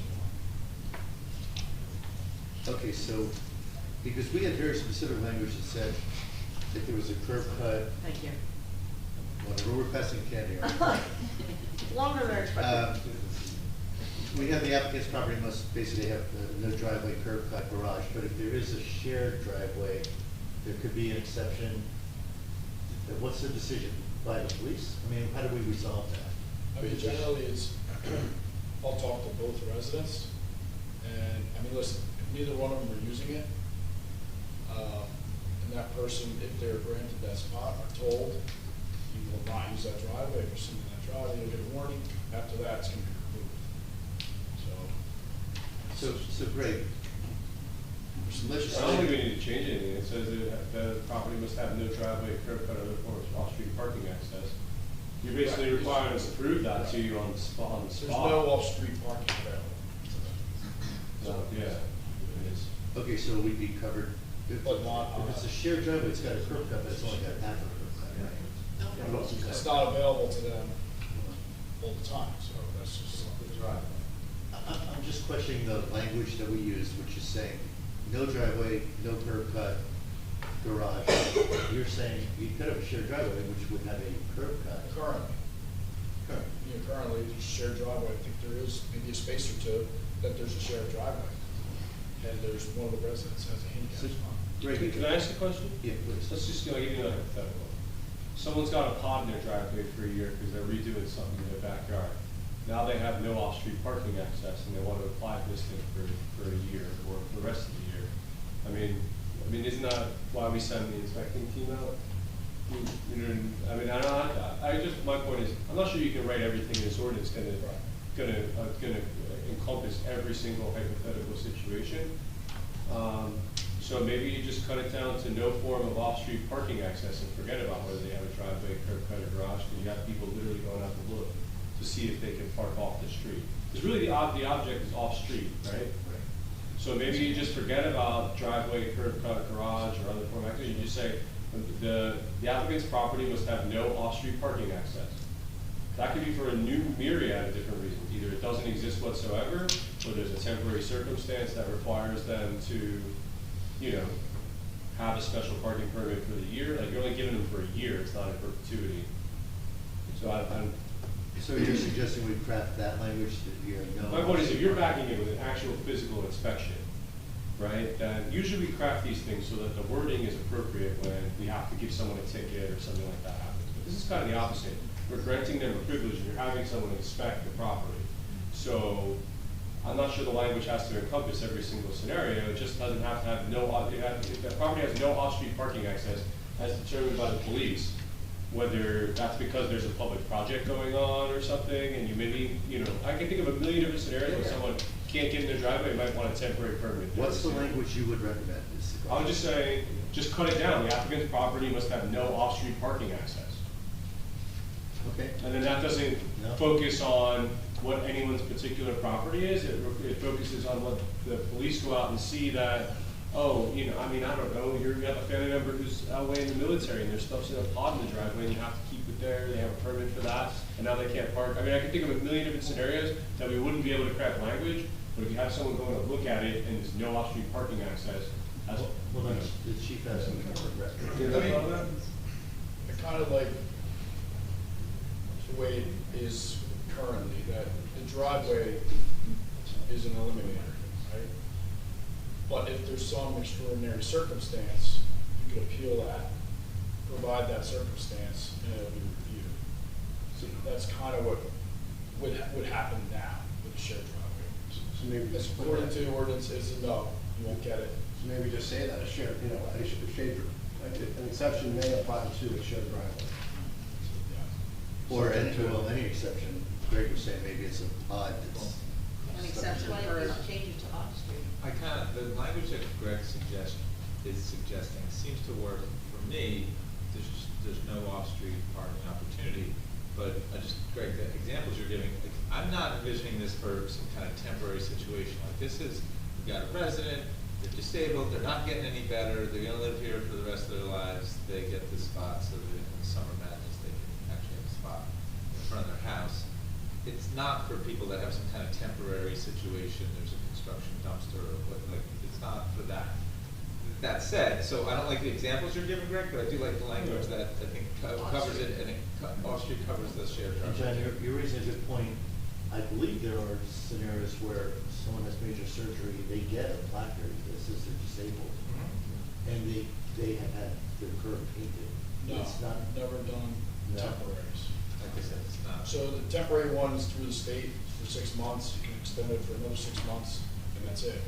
We've never issued a permanent spot in town, painted the curb for someone that just had a surgery and they have a 6-month temporary. Okay, so, let's open it up to the public. Paul?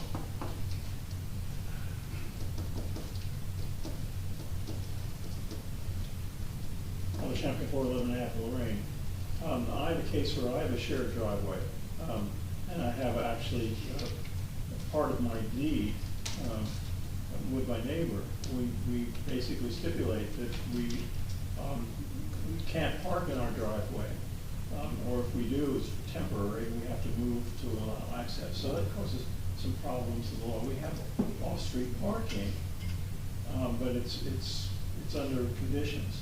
Also, we have off-street parking, but in such a way that if there was somebody who was truly handicapped, for instance, wheelchair bound, they would not be able to access the car in that off-street parking.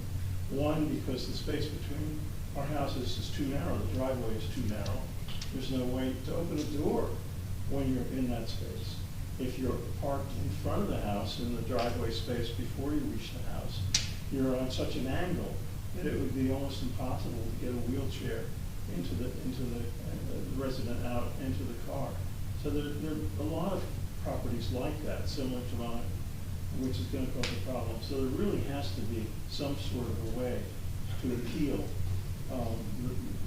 the stipulations in your law. Maybe we could provide for police discretion to. That's kind of what's going on now, is that it says in there, the driveway doesn't make you eligible. But, you know, when we do the inspection, like I said, it'll say, is your driveway? Yes. Is it shared? Yes. Off-street parking available? Yes or no? You know? So I kind of like the way it is now, with the discretion where the driveway will be an eliminator, but there will be those occasions where there's a shared driveway, like he's speaking about. And in a case like that, that's generally what you find, that they both don't use the driveway unless they're unloading something quickly. That's an extraordinary circumstance. It may not even be a shared driveway, it may be a driveway that's solely on your property, but so narrow that you, to Mr. Shepard's point. We run into that a lot, where he's speaking about, where it's not even, a handicapped person, it wouldn't make it any easier for them. It's too narrow and small. I also have a garage, but that's a building from 1902. It hasn't been used as a garage in probably 80 years. And basically, I mean, there's no way that I could use it as a garage. It's a very good point. We'll have to dive into that. Thank you. Julie?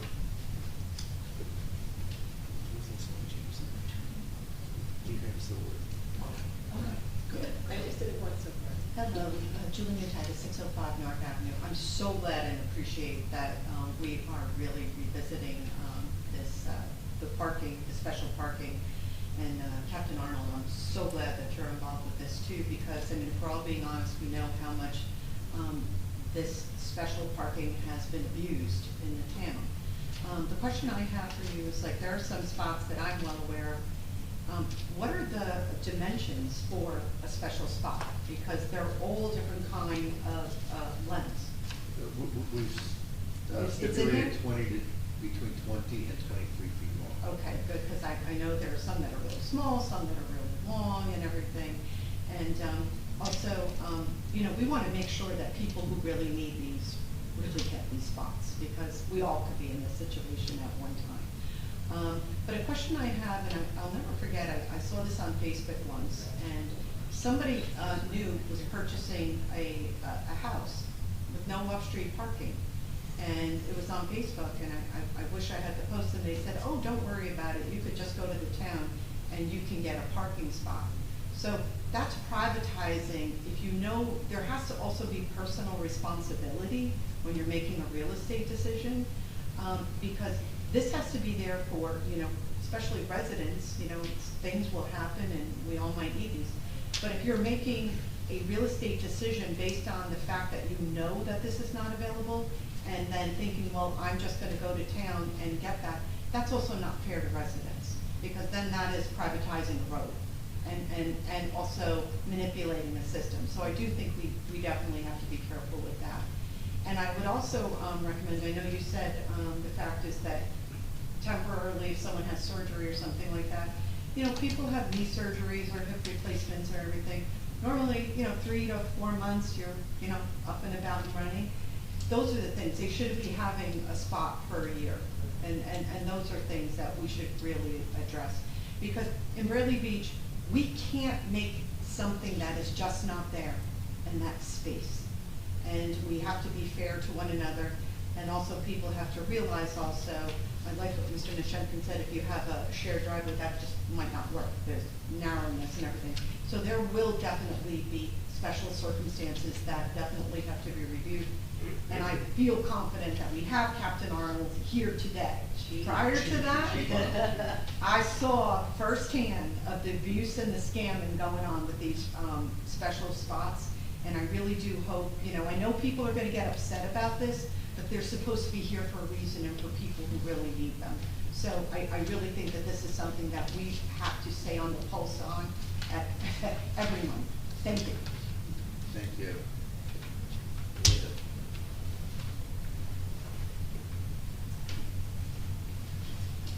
I hope I never need one, but thank you for addressing all this. I was wondering about van accessibility. Oh, Linda Duffy, Linda Maslika Duffy, 312 Brinley Avenue. The vans, the handicap vans do require 11 feet width to get in and out for a handicapped person. But on the other hand, I'm sure Chief would say, all right, you have to have a space because there's a curb here, the cinder block curbs or whatever, and you can't get a wheelchair in between the car and the curb to get somebody in and out of a wheelchair. So that, you evaluate that also? We haven't had that situation. Well, I was driving around town, because I got to read this earlier, and a lot of people have driveways that you can't even fit half a car into. So that, taking that out by Greg is a good thing. But the van accessibility is an issue. I hope nobody in town has one. I haven't really seen one. I've seen a few at the beach, but that's a problem because also in the ADA regulations it says you cannot have a space that has a parking space behind you. You need to needs to be free and clear so the person can walk around, either get in the car to drive the handicapped person, or for that person to be able to pick up a wheelchair and put it in the back of the car. To have two cars butted up against, you can't. I went through this with my parents, so you need to have the space behind the car. What's really good point you're raising, and I had not thought of this, and Mr. Cannon, maybe you can give us guidance, is everything you're saying is in the context of ADA compliance. These are technically not ADA. I know. So, but no, this is just a recommendation. No, I'm thinking out loud, like, how do we, for example, I can't imagine we could create 11-foot width. No, I know, that's what I'm thinking. The driveways, there are a lot of driveways in town that are narrow between two houses that are shared. Yes, So, and they don't have a big backyard either. So I guess what I'm going to question is, to keep it simple, try and follow Mr. Cannon's guidance. If we keep our wording, whether it's no off street or it's the chief says you've got to have a drive, you cannot have a driveway.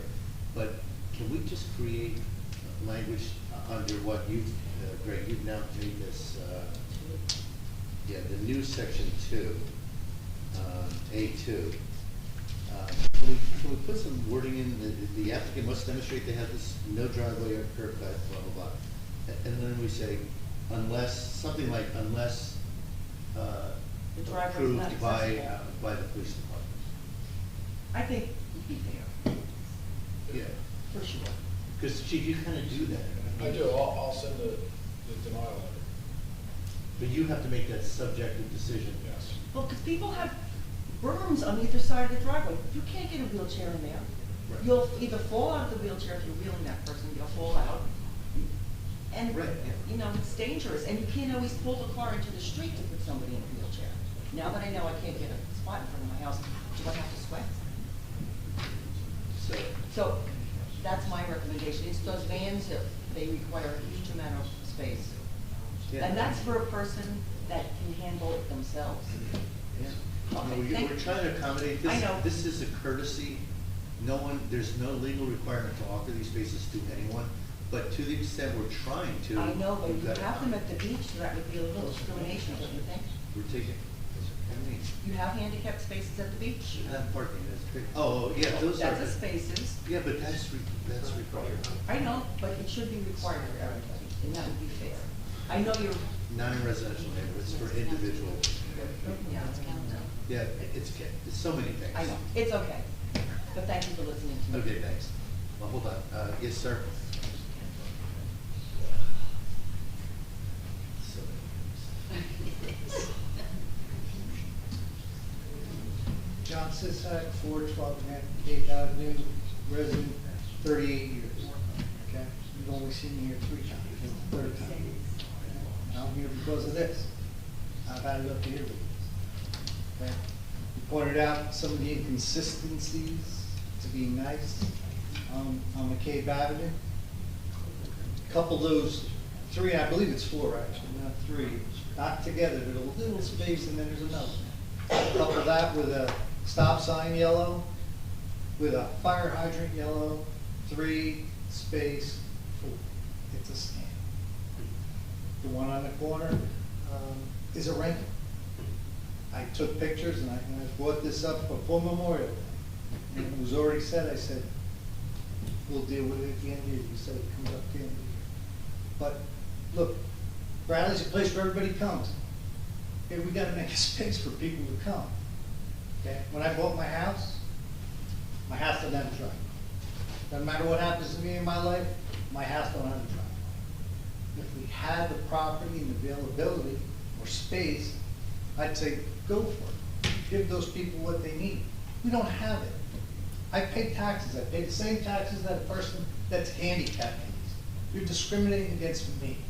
I come home on Memorial Day weekend, okay, 10 o'clock at night, I drive down the street and those 3 houses, 4 houses are empty. I park in there and Chief Arnold's guys will come and give me a ticket as they should. It's not fair, okay? It's not fair. It's a scam. We've gone through this a few times. I've had a couple of people come up because I bring it up. Oh yeah, my grandmother, you know, that was her space. She died a few years ago, but we still keep it because we got space in front of the house. Okay? We know what's going on. We don't have to keep going through all this, you know. You're making more work for yourself. I'm sitting here listening to beach boxes. That's kind of crazy. This is even worse. This is self-inflicted. Our guys should be doing police work. Honestly, the chief shouldn't. This guy's doing a great job. And by the way, you guys do a great job. Again, I love my town. I love everything about it. But this just pushed me to the edge. You know, that and the yellow paint. The guy with the yellow paint who paints curbs here, really, you need a supervisor to walk around and start looking at all this yellow paint. Is it really needed? I came here with Gary Engelstedt was here because they painted the curbs from the corner 25 feet in. I don't know if anyone recalls that. That's the last time you saw me. And then they thought about it and said, hey, that really wasn't a good idea. And they backed up. Never heard from me again. Issue, action. Okay? We need action. It's a nice thing to do. I spoke with the mayor and I said, hey, I come to you with a solution. Memorial Day to Labor Day, I'm sorry, we can't give that to you. We can't. Bradley Beach can't afford it. Okay? I counted today approximately 90 spaces from Ocean Avenue to Main Street on McCabe, on the north side of McCabe are available. 90. And we just kicked around the number. I think when we talked, we were talking like 70 of those spaces originally. And now you say it's down to like 45 or whatever. But even that, think about that. You can't park from here, halfway down McCabe Avenue to the beach. There's no parking. But yet we want everyone to come to our town. We're worried about people using the beach box. You gotta, all these spots that are for people, and again, a lot of these people don't even live here. And for, the chief to sit here and go, and there's no way he's gonna sit there and go like this and go, is he really handicapped?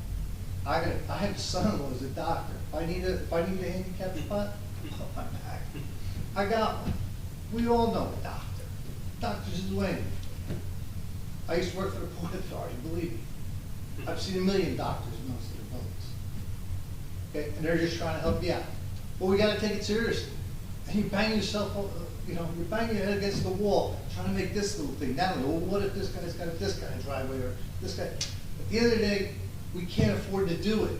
It's nice. We're doing a nice thing. It's a great gesture. Nobody wants to be that person. I don't want to be that person, but you know what? This one's an easy one. I'm dealing with Airbnbs that come in with 5 and 6 cars next door to me. I'm dealing with neighbors that got driveways that park their cars out in the street all summer, just because they don't want no one cramping their driveway.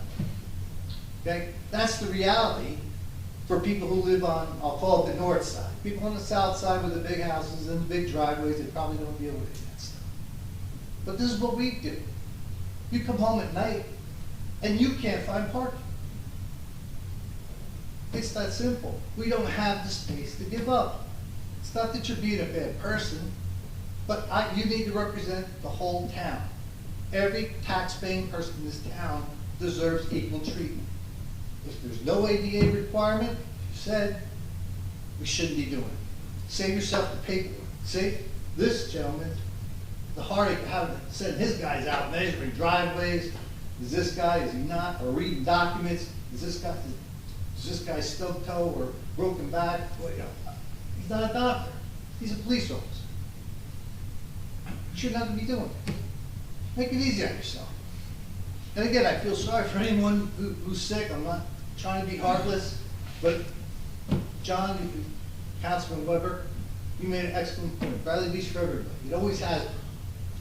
Well, don't you think we're tightening it up? I mean, I hear what you're saying. I don't think we're gonna get rid of it completely, but we're tightening it up. We're getting rid of all the abuses with these changes. It's the path we're on. Right, and in fairness, John, and I agree, and the mayor has done a great job. He's been in contact with me, and that's why I have not bothered him since we first, and the chief, we talked early on.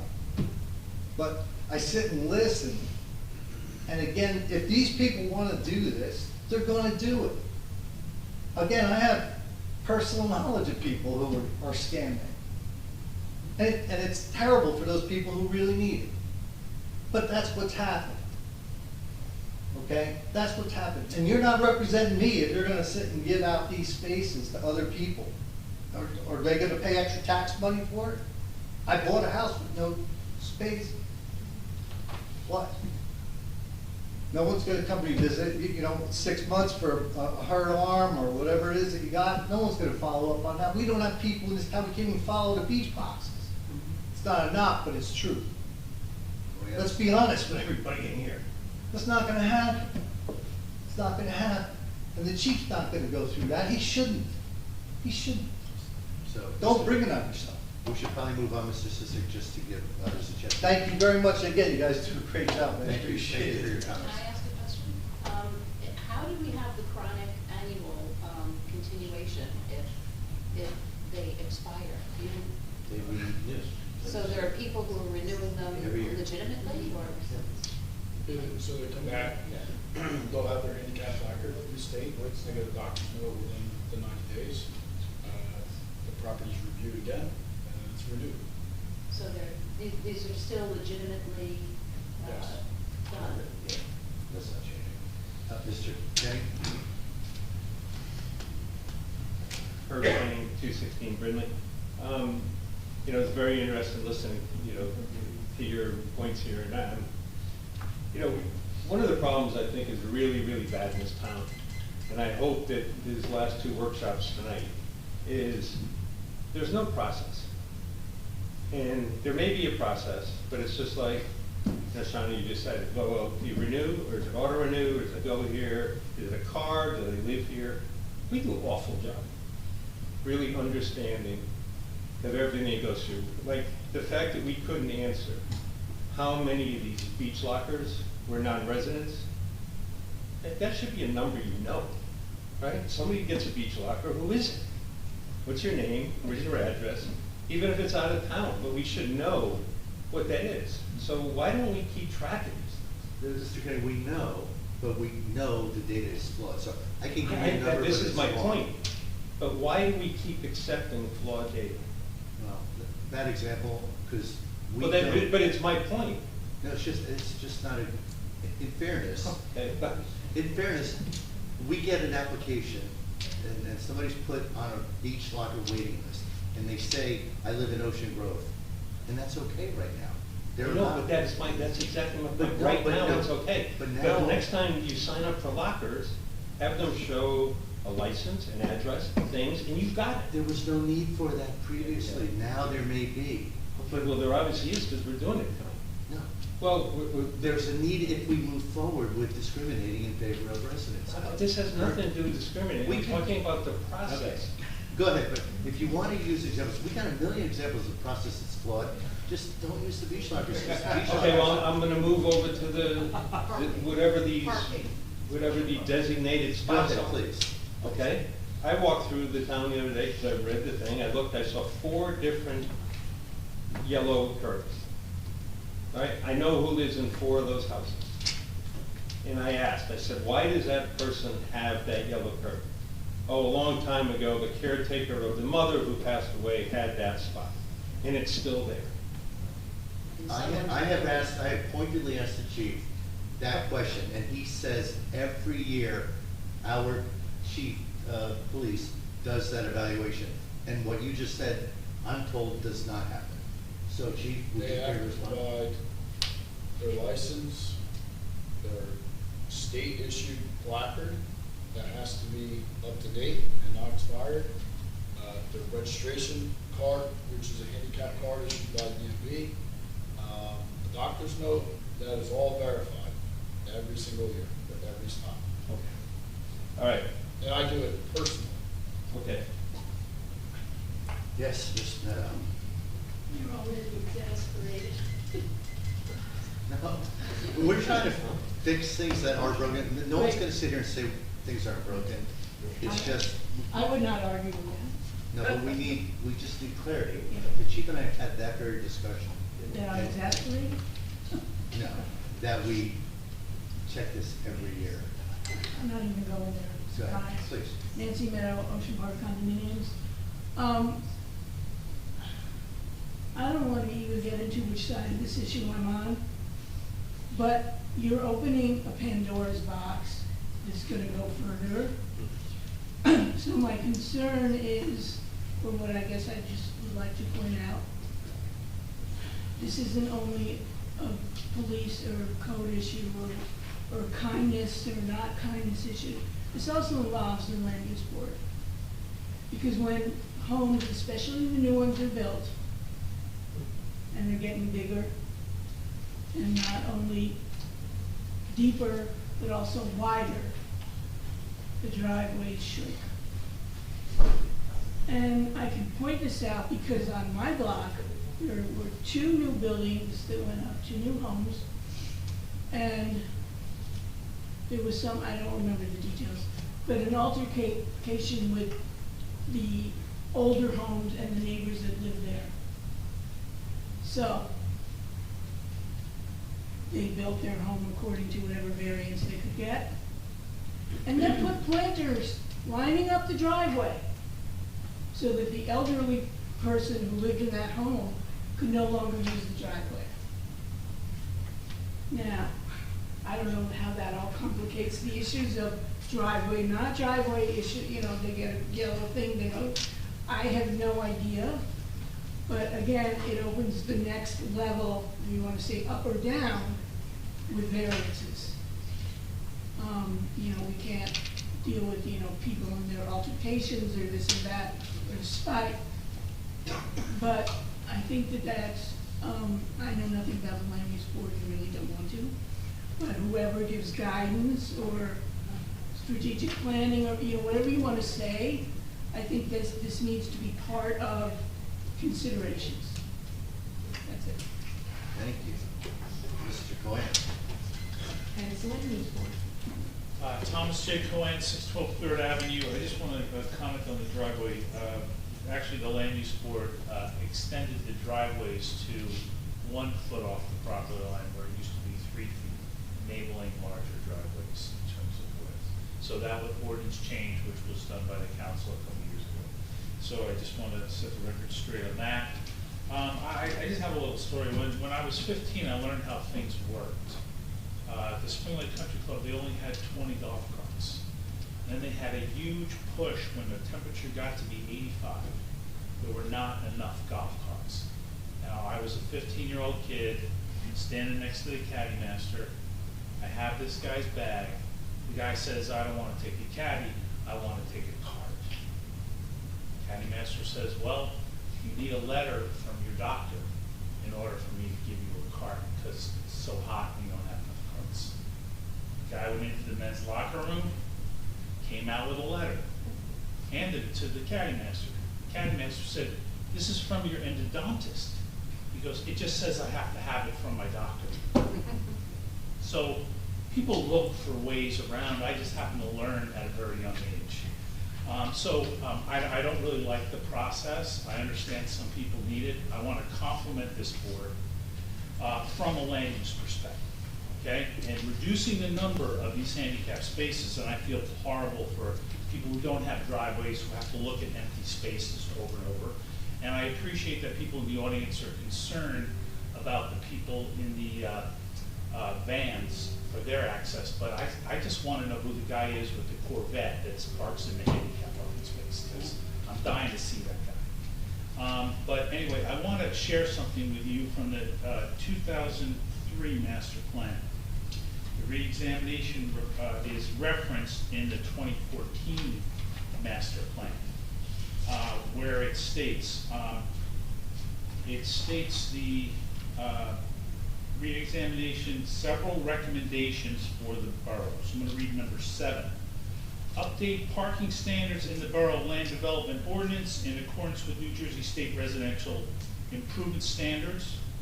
Continuing recommendations. Although amendments have been made to the borough's parking standards, it is recommended that the borough continue to evaluate the parking ordinance in order to mitigate parking shortages in certain areas. Well, I don't even think it's certain areas. I think it's all areas. But what you're doing tonight is part of a parking plan to mitigate the problems we have by creating the opportunity for more spaces. I do believe this is a privatization of a public asset. Now, I understand some people need it, but the changes you're making are very important. So I would like to then reference the master plan review from June of 2018. Recommendations, this is again, recommendations. It's a continuing theme. So this is now 2018. Continue to evaluate the parking ordinance in order to mitigate parking shortages in certain areas. This recommendation remains valid. So if you can create 20 spaces, that's a benefit.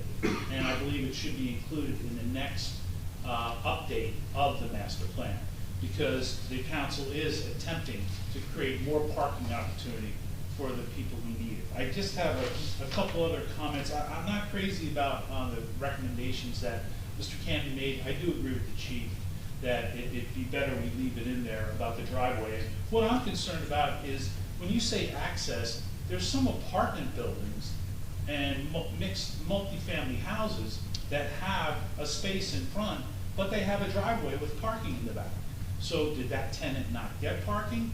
I mean, it's not our job to create parking on the street for the tenants. If there is parking with the facility, the landlord should take that into account for his handicapped tenants. That's what I would do. Also, this magic sticker, I've never seen one. I've driven around the town on my bike. Where are the stickers? There's supposed to be a sticker with this program, but I've never seen it. Never seen it on a vehicle, and it's only supposed to be one vehicle. It's not supposed to be 2 or 3 vehicles. Hey, that's our space. We're just going to park there. If you're doing it for one person specifically handicapped, it should be only for that person. My understanding, Chief, is it is one sticker. It is one car, one sticker, one person. One sticker, one registration, and can you bring the stickers in as a little, you know? Show my house. I'd love to see one because I can't find them on these cars. But that's all I have. But I want to thank you all for taking this on. If you can reduce the number and make it for year-round resident, it is horrible based on the previous commenters that to see these spaces just empty. It's an asset to the borough. Thank you. Thank you. Other comments in the audience? Seeing none on Zoom, I knew these were going to be very long workshops. They're very important workshops. We welcome all the feedback. We recognize so many flaws that exist. We are clear in terms of data tracking, and we are trying to do better. My goal entering tonight was to have all this dialogue, and then hopefully introduce an ordinance. I think there's been enough questions raised and enough conversation that I'm going to recommend we don't try to introduce an amended ordinance tonight. But when we get to that, we can table it and take a crack at making updates and then revisit this at our next meeting if you all agree. So with that said, we'll close the workshops, and now hopefully we'll move very quickly through the rest of the agenda. Moving to item number 7, approval of minutes. I'll make a motion that we approve the October 6, 2025 council business meeting minutes. Mr. Noble? Yes. Ms. Greenblatt? Yes. Mr. Nowicki? Yes. Mr. Weber? Yes, but can I point out that on this agenda, it says October 6th, and the meetings were on the 7th. Oh, jeez. Thank you. They're right on the dot, they're right on the minutes. No, you're They're just right. on the- Yeah, no, I So got our it, agenda okay. is good. I Thank vote you. yes. Thank you. Mayor Gubitosi? Yes. I'll make a motion that we approve the October 6, 2025 executive session minutes. October 7th executive session minutes. Second. Mr. Noble? Yes. Ms. Greenblatt? Yes. Mr. Nowicki? Yes. Mr. Weber? Yes. Mayor Gubitosi? Yes. We do have an ordinance introduction. It's a very relatively minor record-keeping type of amendment, but it's ordinance 2025-36, updating our construction codes. Our new construction official, Ryan Curry, identified a handful, 5 or 6 areas where our fees were not consistent with where they needed to be relative to the uniform construction code. So this amendment represents his recommended edits. I'll make a motion that we approve introduction of 2025-36. Second. Mr. Noble? Yes. Ms. Greenblatt? Yes. Mr. Nowicki? Yes. Mr. Weber? Yes. Mayor Gubitosi? Yes, and I'm sorry, everyone, I skipped public comments. Oh, on the agenda? Yeah. So, obviously the public's been talking a lot, but limited to our workshops, so, let me backtrack and ask, are there public comments regarding any items on the agenda? Yes, Ms. Madden. Surprise. Wants to make it better than I did. Somebody's going to give me an orange. Nancy Meadow, Ocean Park condominiums. I'd like to discuss the bill list, which I've bit my tongue on for about 10.5 months. So there's a lot here. Specific question, on page 5, there's a small disbursement to Jaeger Lumber. It says it's for the mayor's office. Is that? To my right? Okay. So it's my understanding that that's really not, that changes are really, that's for the Neptune Court using our facilities office. It's the court office, yes. Okay. It's Neptune. So there's already a contradiction. Well, wait, it's like, it's considered the mayor's office now, you're gonna turn it into. Okay, the money we're spending. Okay, it's no longer. Okay, sorry. It's my understanding that the money we're spending is not for our mayor, whoever that may be. It's money we are spending to have revenues because Neptune's going to use us as their place of court. So, there's an error. You might call it semantics. I call it a bigger problem in looking at what Mr. Kenny, I forget the word he used, I think might have been operations, I'll call them protocols. I'll call them doing P&Ls and balance sheets correctly. But the bottom line is, we don't, and we the people don't get to see revenues. And we're rarely presented with any part of the business of P&Ls. So I think it's important, especially since this is a new category in operation, that whoever did this should have done it properly. And I will go as far to say that, once again, we're in a supervisory problem. Ms. Meadow, what, you said page 5, I'm just looking for this. Jaeger Lumber, it's a small amount of money. Am I on the right page? I'm on page 5. It was It's reference to the mayor's office, it says Jaeger Lumber Supply. Jaeger Lumber. But where's, like, my pages on, so I'm just kind of saying. Yeah. Did I make it out? Page 5 on the one I'm looking at. Yeah, yeah. I did look 3 times. Where do you page number shop? It's up in at the Oh, top you left. guys are cheating, you got these. We're cheating. The paper doesn't have page numbers. Well, not all of us have paper.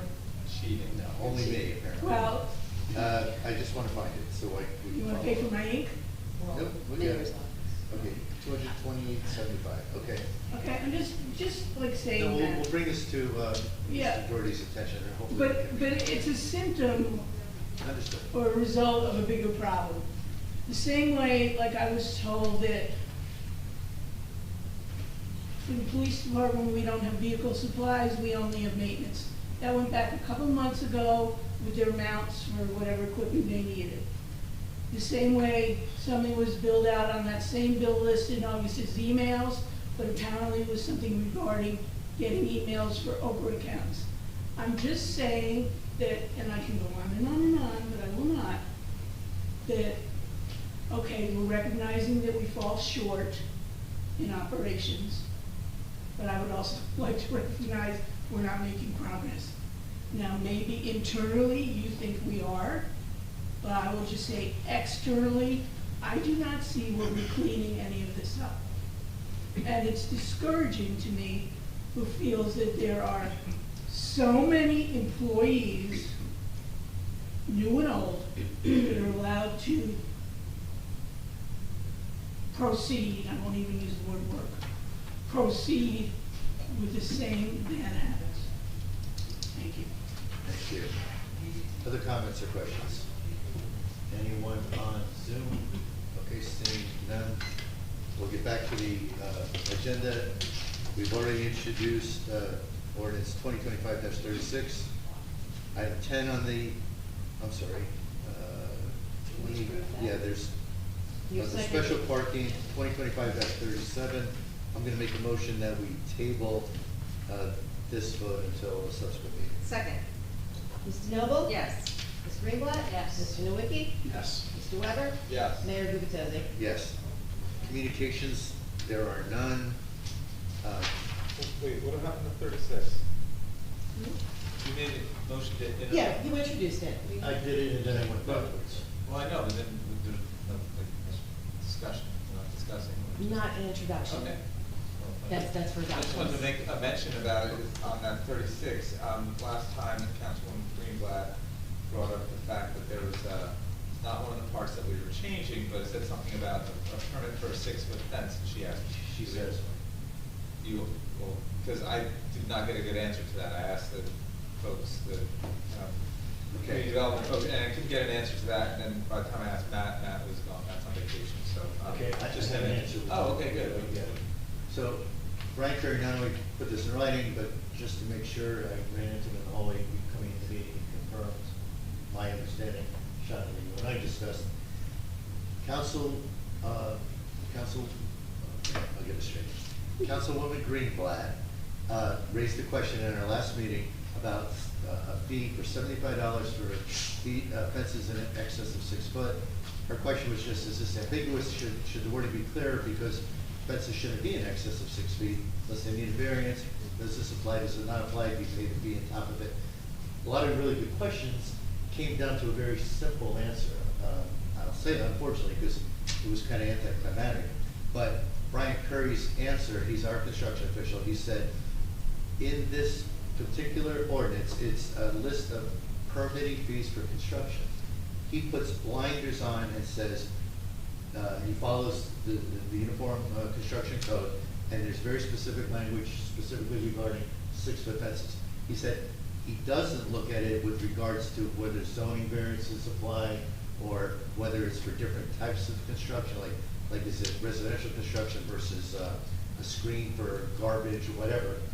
He doesn't care about any of that. In his world, he charges $75 if the fence is over 6 feet. It's that simple. So it sounds like that would only be allowed as without a variance, but he's not. Yeah, that's out of his domain. He doesn't care. So, like I said, it's a little. Because my question was more like, do we even allow that? And he said, no, you don't. They would need a variance, and then I would charge him $75. But he didn't. That's not what he told me. No, I know. All right. Thanks. Just a comment there on the record. All right.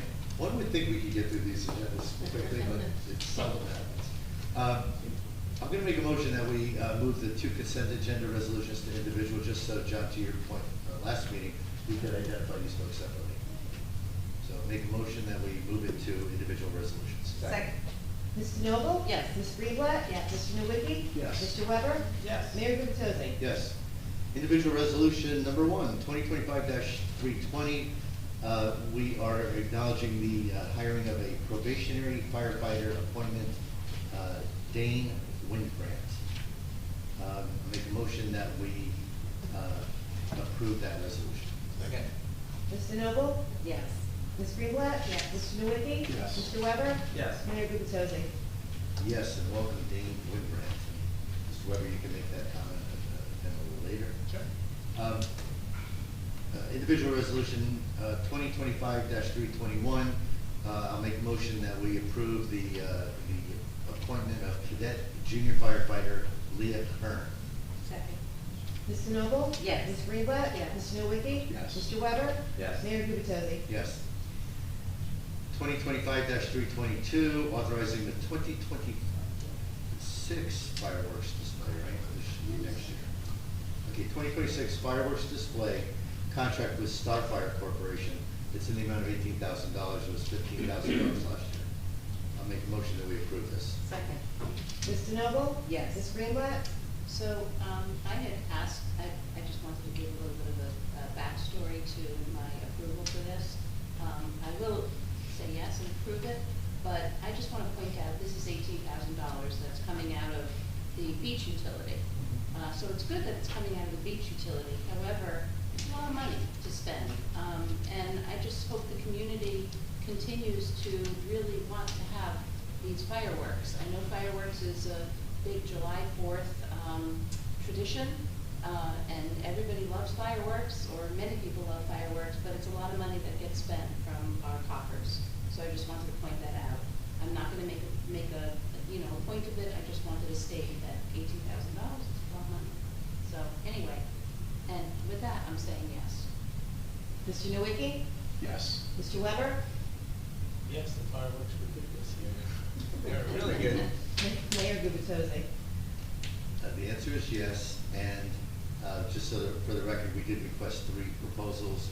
Others, the date is not July 4th, it's July 2nd. And Shawna, you'll be happy to know that the July 4th pricing was substantially higher.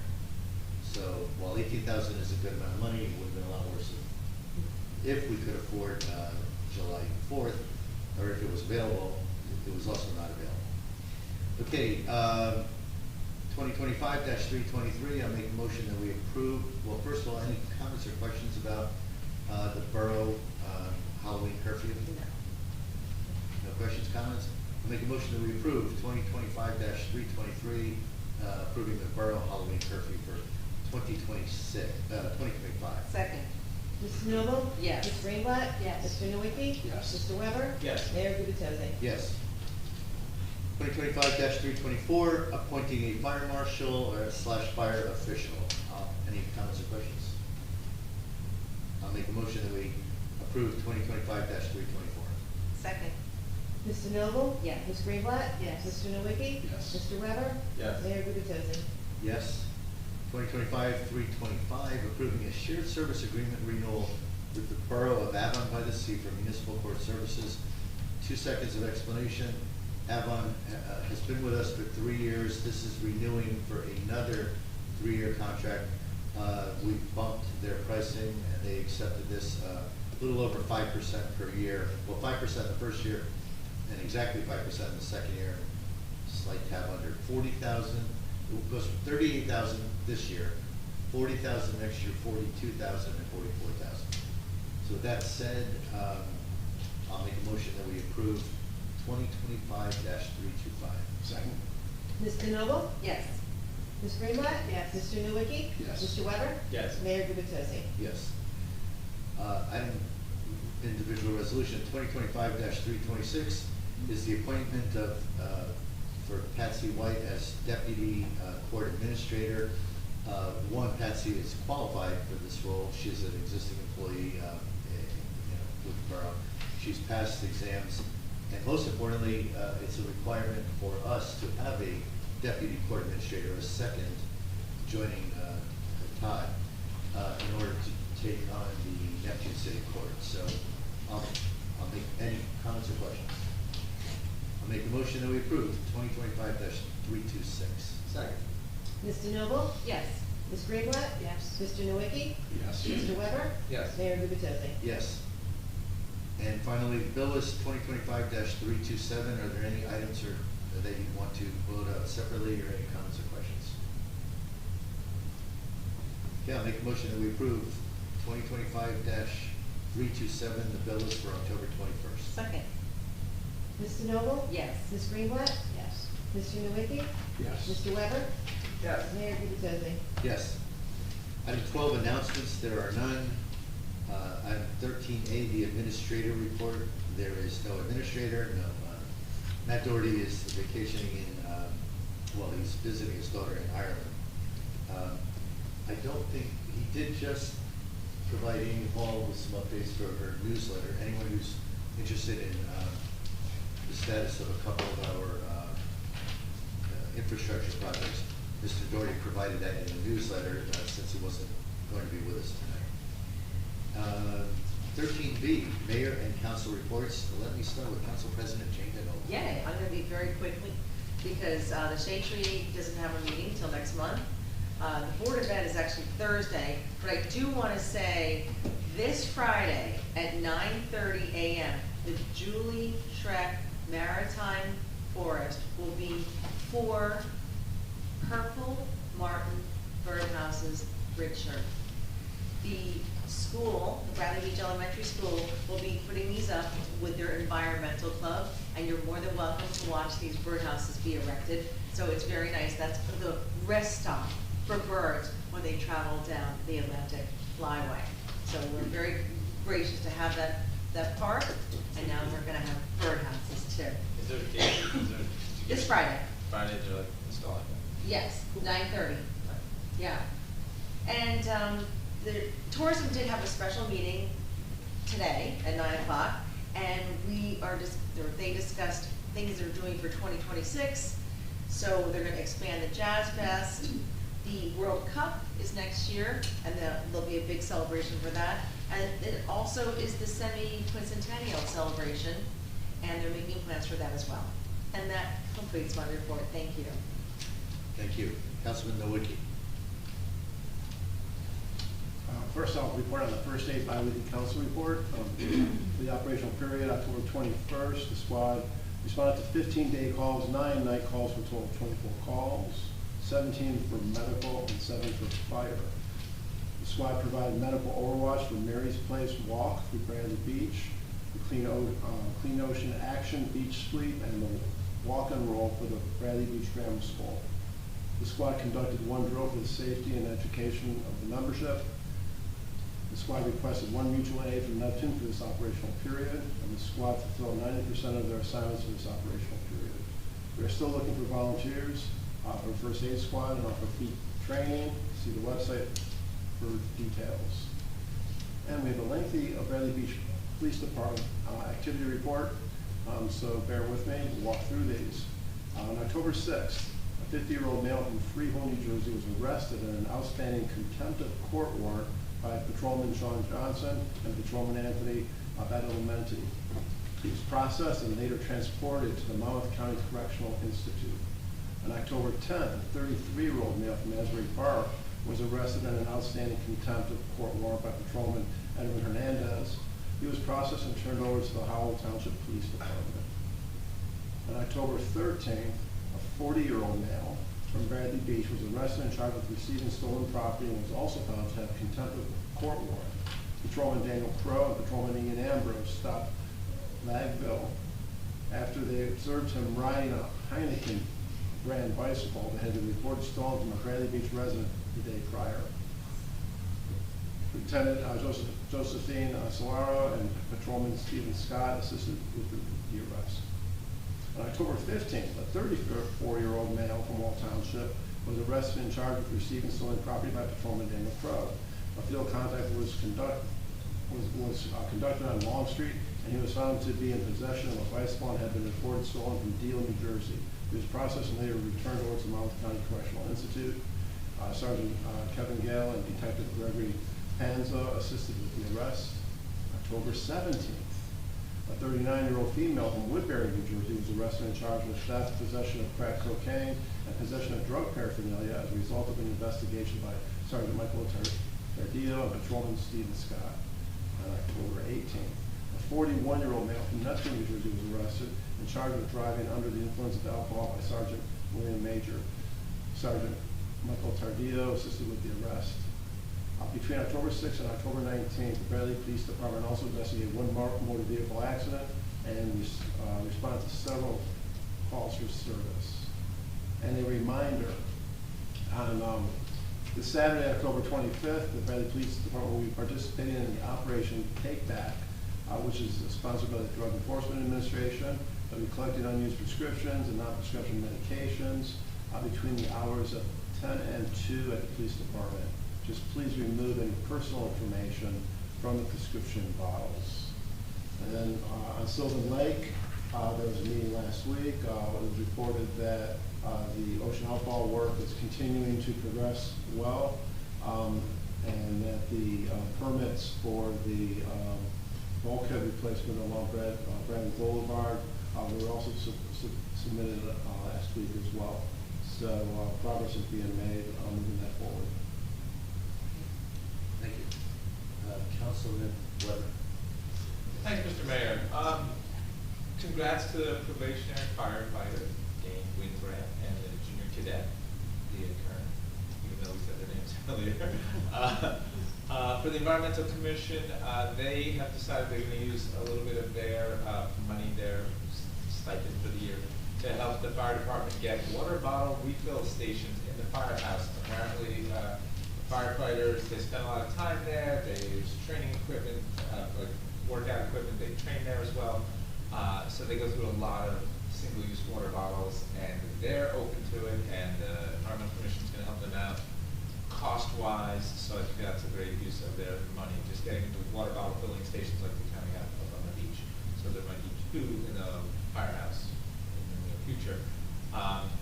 We had the beach sweeps on Saturday. Thank you to people that came out and picked up garbage to help our beaches get clean. We don't have the total, I mean, the data, the trash, it's tracked, and there's like 75 different categories. A couple of highlights. There were 258 bags and wrappers. There were 686 bottle caps, plastic bottle caps or lids, cigarette butts or cigar tips, 178 food takeout containers. Food takeout stuff, this is the kind of stuff we're getting rid of, this good stuff. Straws, stirrers, cups, forks, knives, 307 of them. So we made our beaches a lot cleaner. A few dozen people came out, I don't have the exact number, but thanks to people that did. Rona Parker, Dan Bagley, Caroline Davidson, from the Environmental Commission staff at the table, so that was a great day. And I'll say one other thing about that event. There's another event going on, I guess it started in Ocean Grove or Asbury, and it was a walk. There were pass-through, like, we get the permit, and it's like, oh, it's just a pass-through. I think 10,000 people passed through. It was a massive, massive, massive walk for whatever they were raising money for. So I just want to suggest that in the future, even when it's passed through, we kind of get a sense from the organizers, like, how many people are going to pass through? Because there was a line at our bathrooms, like 10 people deep, and I'm sure it was extra work for our staff that was taking care of the restrooms. So we may want to consider, I don't know what we could do, but we want to know that in the future. So big pass through. Oh, and then the Environmental Commission wants to encourage everybody to leave their leaves this fall. All sorts of good reasons. We made a post on the Facebook page. We'll try and get it out in other channels, but to leave your leaves, it's good for wildlife and critters and birds that eat critters. And so I'll leave it at that. Thank you, Councilor. Councilwoman Greenblatt. So I will start with some information that we received from the Monmouth County Board of Commissioners. The Monmouth County Senior Advisory Council will be holding a listening session to hear concerns and needs to successfully aging in place. And this is for area residents, Bradley Beach and other neighboring towns. It's taking place this Friday, October 24th, from 10:30 to noon at the Neptune Township Senior Center, and lunch will also be provided. So that's that. The Arts Council met Monday, October 20th. The Arts Council Sukkah event at Agudath Achim was canceled due to the recent storm, but be sure not to miss our very own Arts Council Gwen Rosenblatt, who will perform on flute and piano at the synagogue's Community Shabbat Project Saturday, November 8th at 6:30 p.m. All are invited to attend at 309 Fifth Avenue. More details to follow. The next Arts Council meeting is scheduled for Monday, November 3rd, 11 a.m. at the Biasi Center. The public is welcome. Fletcher Lake Commission has not met since the last council meeting. However, there was a Fletcher Lake cleanup this past Saturday. It was a beautiful day and great to see neighbors from both towns working together for the sake of the lake. Look for pictures of the event in this week's CoStar. And many thanks to the DPWs of both Bradley and Neptune for proactively managing the lake level during the recent storm. The next commission meeting will be on November 13th at 6 p.m. in this council chamber. And a somewhat lengthy report for recreation. This is always an opportunity to share recreation's events. Mahjong Open Play runs every Friday, 1 to 3 at the Biasi Center. The Senior Club meets tomorrow, October 22nd at noon. Senior Game Time Tuesdays is back, the first and third Tuesdays of each month. BYOG, bring your own game. And join friends at the Biasi Center for fun and community fellowship. Students in grades 5 through 12 are invited to participate in the Art Club, which runs every Wednesday at 5 p.m. at the Neptune City Community Center. And that's at 117 3rd Avenue across the street from the Stop and Shop. There's also the Glitter and Glue Crew every Tuesday and Thursday morning from 11:30 to 12:15. It's a fun craft group for ages 2 to 5 years old, and all Bradley Beach residents are welcome to these activities at the Neptune Community Center. Don't miss out October 24th for a ghoulish gathering at 4 p.m. on the Evergreen Beach. All ages welcome to this festive Halloween costume contest with music, snacks, and pumpkin chucking. This event will be modified because of the recreation construction, so the pumpkin chucking will take place on the beach. Recreation will be hosting its 4th annual trunk or treat on October 26th. That's this Sunday in the municipal parking lot from 1 to 3 p.m. Bring your children and grandchildren to this festive and safe Halloween event. Construction continues at the rec site as it refurbishes its playground and facility courts, as well as drainage repair and repaving. The work will continue through the fall with limited public access to the facility. The Recreation Committee's next meeting will be Monday, November 17th at 6:30 p.m. And that concludes my report. Very good, thank you, Councilwoman. I'll start with the Mayor's Wellness Walk, which is coming up this Sunday, October 26th at 9 a.m. Anyone who's interested, please try to meet us at the Brindley Avenue Beach entrance. The title of this is Healthy Dog, Healthy You. So especially if you're a dog owner or intending to become one, come check it out and listen to our local resident veterinarian, Dr. Kathleen Heaney. Another important update is a number of us representing Bradley Beach will be meeting with County Director Tom Arnone and a couple of county engineers this Thursday morning, October 23rd. We are going to be visiting the intersection at 4th Avenue and Memorial Drive because there have been some very severe accidents there over the past year. There's been a history of accidents there over time. The county does have a traffic calming process underway for Memorial Drive that is intended to span about 3 years. They won't start to take any official action until 2028 in terms of making changes. But we will be meeting Arnone and those engineers, and then when I say we, Bradley Beach will be represented by myself, Councilman Nowicki, and the Chief of Police. The Neptune City Mayor will be joining us along with the Neptune City Chief of Police. So we're hoping that we can come up with an interim solution. I've expressed to the director that we do not want to wait until 2028 to hopefully take initiatives that might create a safer intersection for us. Eric, I'm hoping you can help me with this one. I just wanted to let the public know that we have a bid opening planned pretty soon. Is that Thursday? Do you know? Friday. Friday. Next Friday. Okay, so do you have a date then? Do you know offhand? The 31st. The 31st, thank you. 54. Sorry to put you on the spot. But for those interested, October 31st, we have requested bid proposals for renovation of the sewer pump station on Ocean Ave, right next to the children's park there. And as you heard, October 31st, that morning, 10 a.m.? Yes. 10 a.m. So anyone interested and wants to witness our clerk opening bids, are you opening the bids? No, I'm not opening this. Those days are long gone, thank you very much. I thought they might be. But if you're interested, you know, that we will be opening bids at that time. So that concludes my comments, and let us now move to public comments or questions. Any public comments or questions? Nancy, is this the trifecta for you?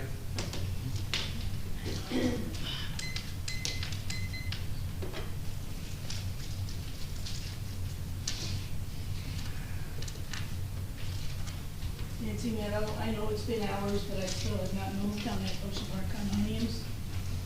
Mr. Weber, I couldn't agree more, we need to do something about these pass-through events, I've been saying it forever, so maybe now, somebody, I'm glad you brought it up. This one was particularly big, I've noticed. I think if there's 10 people, we need to, it's wear and tear on our borough, use a green lamp. Fireworks, not only a waste of $18,000, in my personal opinion, they're bad for the environment. I've been saying that for years too. Mayor Gubitosi and public for years, and I do not know how many years, but I know it's been in excess of 3 years.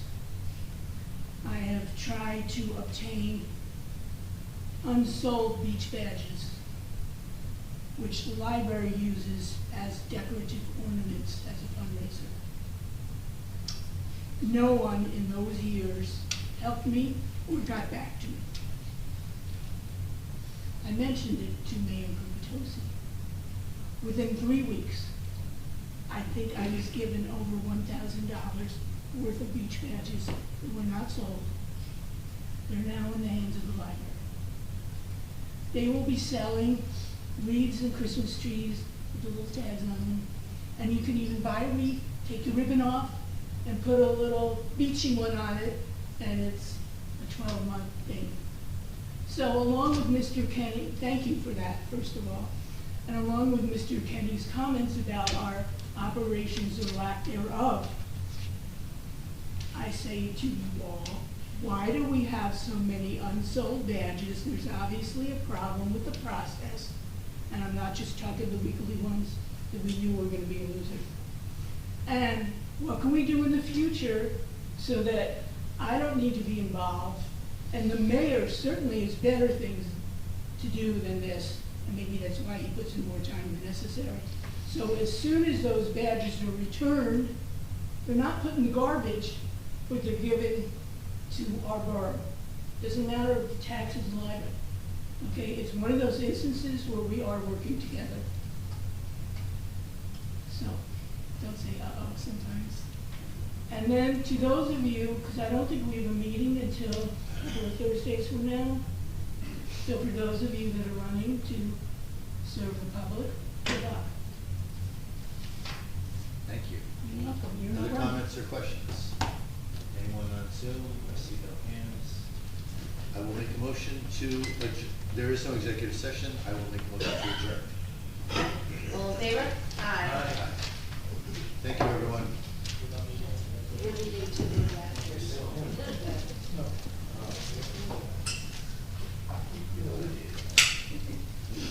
That was so